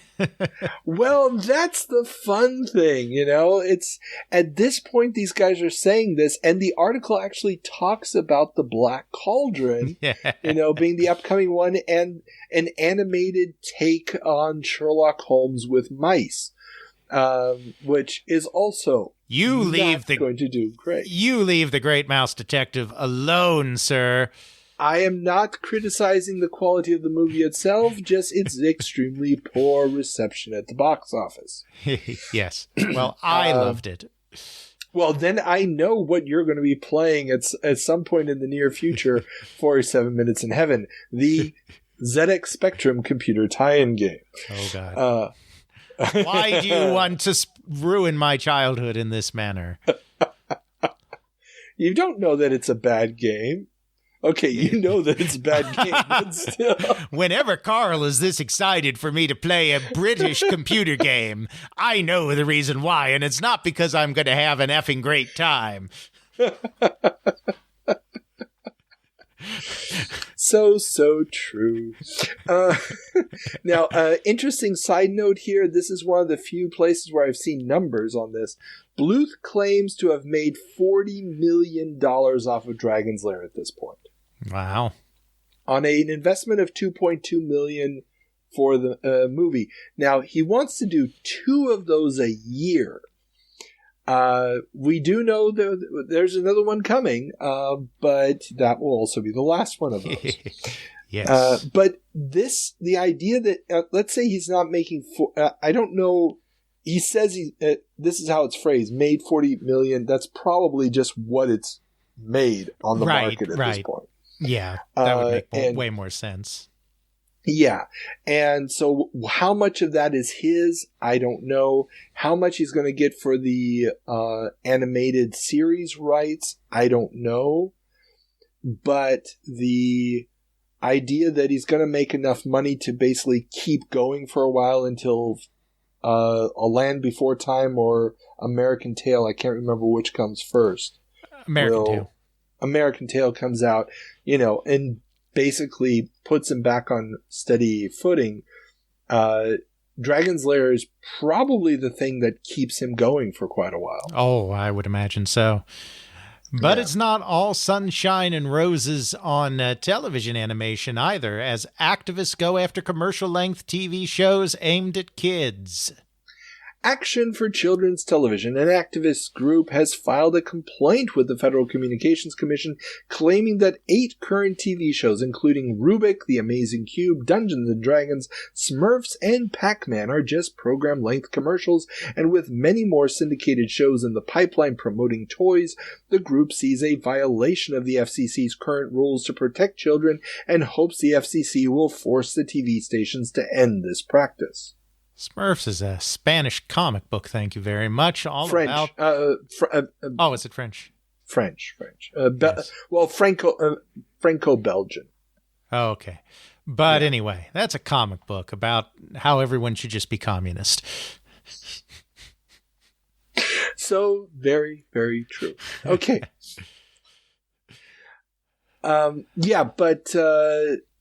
At this point in time, they're making this. Obviously, we've talked about this in the Reagan administration's version of the FCC. That is not going to succeed. Yes. And why are we talking about it? It's like, were you not paying attention? We're the ones that got rid of the regulations preventing this in the first place. Exactly. Did we stutter?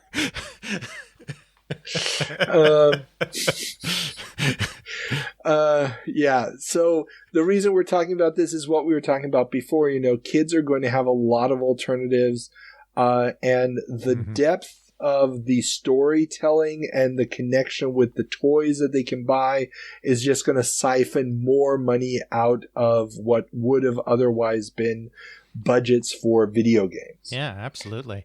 I mean, you know, even as a kid, you know, growing up in the NES era, I mean, yeah, we had NESs and we played NESs a lot, but, we played with our G.I. Joes and Transformers and watched tie-in cartoons just as much as we were, playing our video games.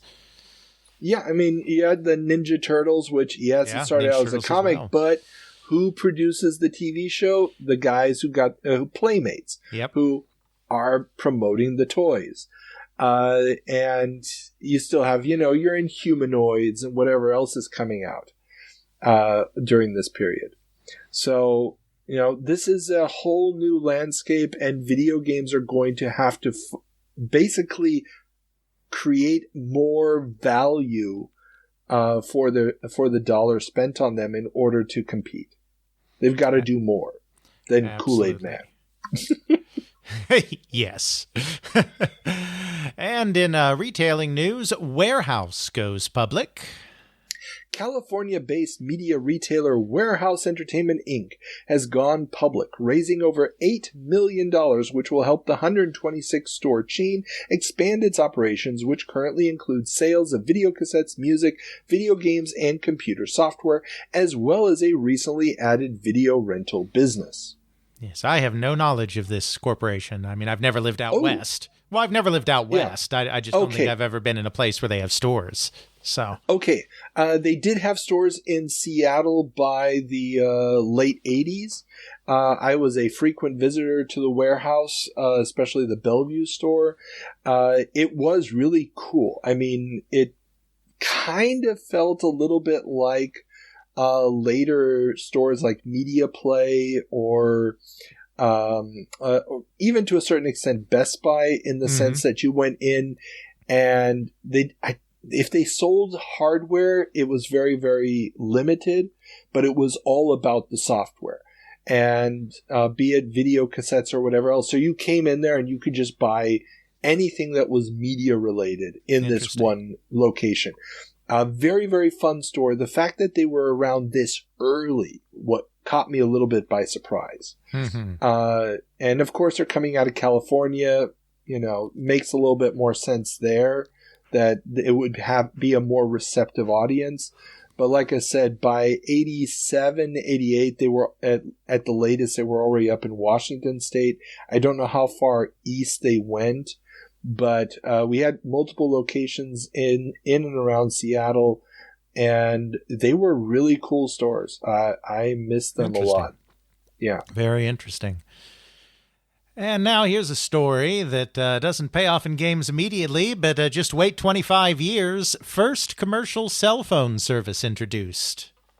Ameritech Mobile Communications Incorporated has introduced the first commercial mobile phone service, which uses computer-aided systems that enable static-free connections without a wait for a dial tone, and can ultimately be made small enough to even fit in a back pocket. That's what they're actually talking about in 1983. The company expects 5,000 customers by the end of the year and as many as 12,000 by the end of 1984, and possibly 100,000 users in the initial Chicago area within 3 to 5 years. The devices will cost $3,000, and a subscription was $50 a month and 40 cents a minute for peak and 24 cents a minute for off-peak hours, which will be competitive with existing mobile phone services. So, yeah, I mean, just to lay the groundwork here, there are mobile phone services before this, but they're not cell phone services. Right. They're basically like radios, usually set up in cars.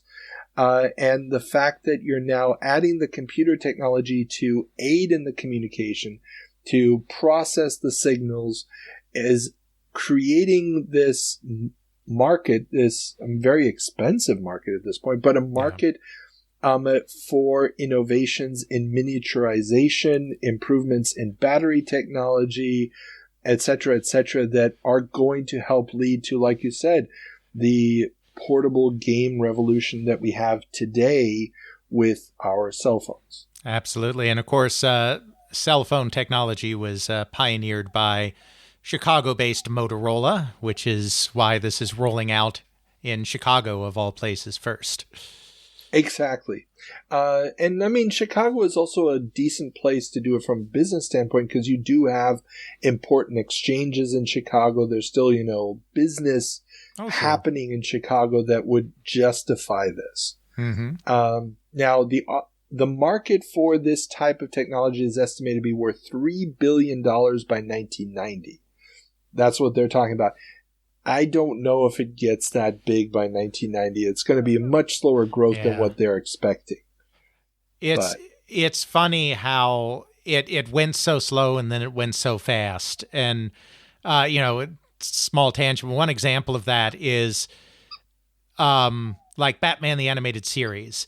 They were trying to create a world that kind of hearkened to both kind of the past and the future at the same time. But the one thing that they completely missed is how small electronic devices would become just within a few short years of the series premiering, And you know what? There's a certain element of the one show that seems to have gotten it right was Star Trek The Next Generation.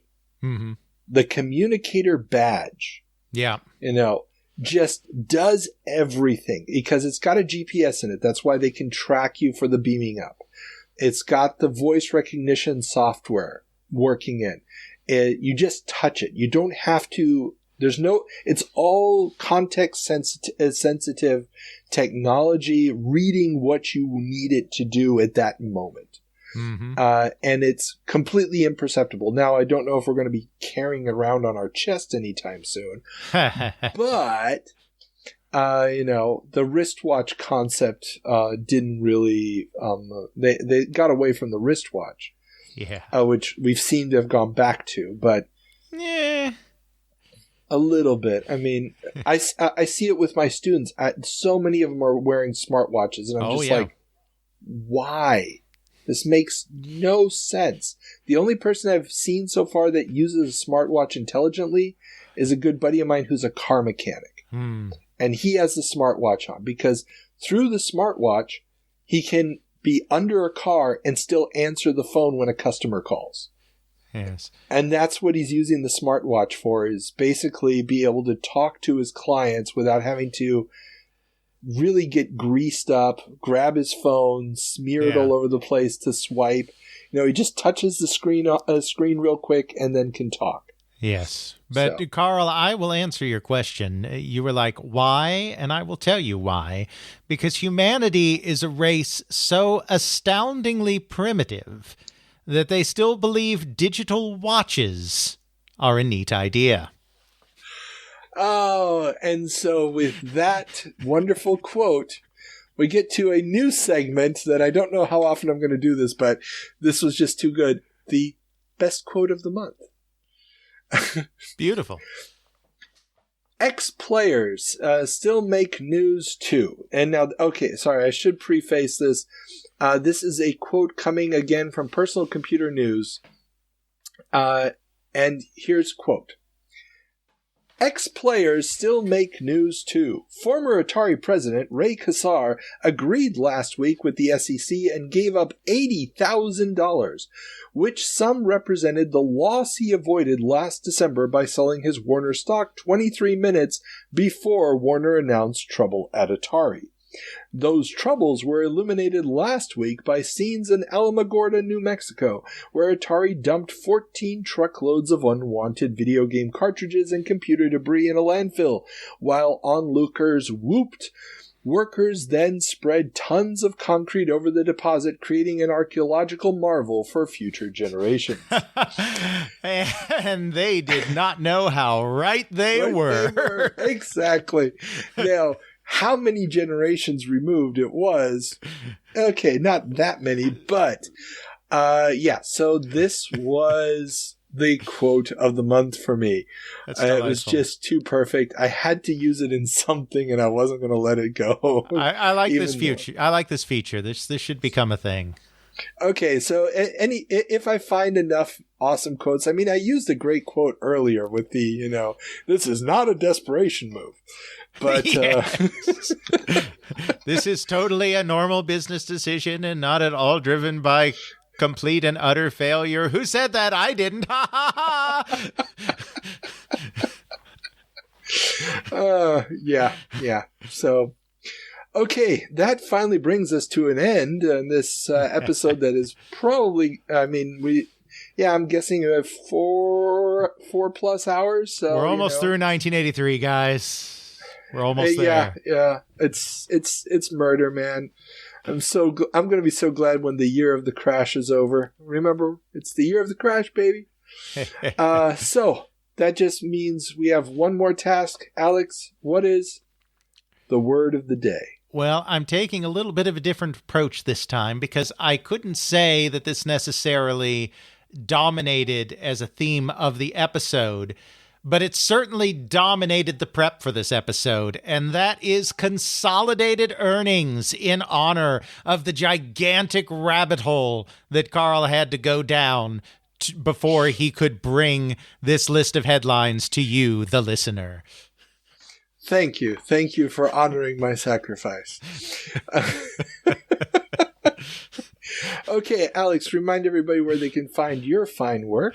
As always, we are at theycreateworlds.com, where the podcast, They Create Worlds, can be found. The December 15th episode, which will be hitting around the same time as this, I imagine, is our 200th episode, so we're excited to celebrate that. We did a 3-part live stream, 198, 199, 200, and this will be the third part of that. We'll also be reading off some testimonials that we've got from listeners about their memories, and some recorded messages as well. I do believe present company included on that score.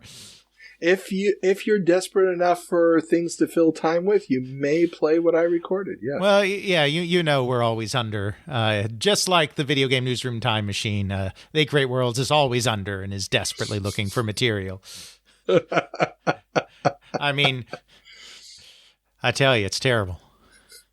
Oh, come on. A 4-hour episode. As our good friend Guillermo Crespi recently said, 4 hours, that's easy when you have Alex on the show. So, yes, but in my defense, I'm not the one that chooses the headlines. I'm not the one that fills an Excel spreadsheet with 74 rows. That's not me, Carl. No, that's true. This is my self-imposed punishment for whatever sins I believe I have committed in life. So, okay, everybody. Hey, if you like what we're doing here, consider checking in $1 on Patreon. Not only does it help cover some of the costs, but it makes me feel good. And Lord knows I'm not getting rich off of this one. Thank God I've got a government job. And with that being said, check out our commentary for the Senate hearings on video game violence. It really turned out well. It's a lot of fun. We had a lot of laughs. Oh my God, we had some laughs. Yes, and that was before we started recording. And with that being said, everybody, have fun.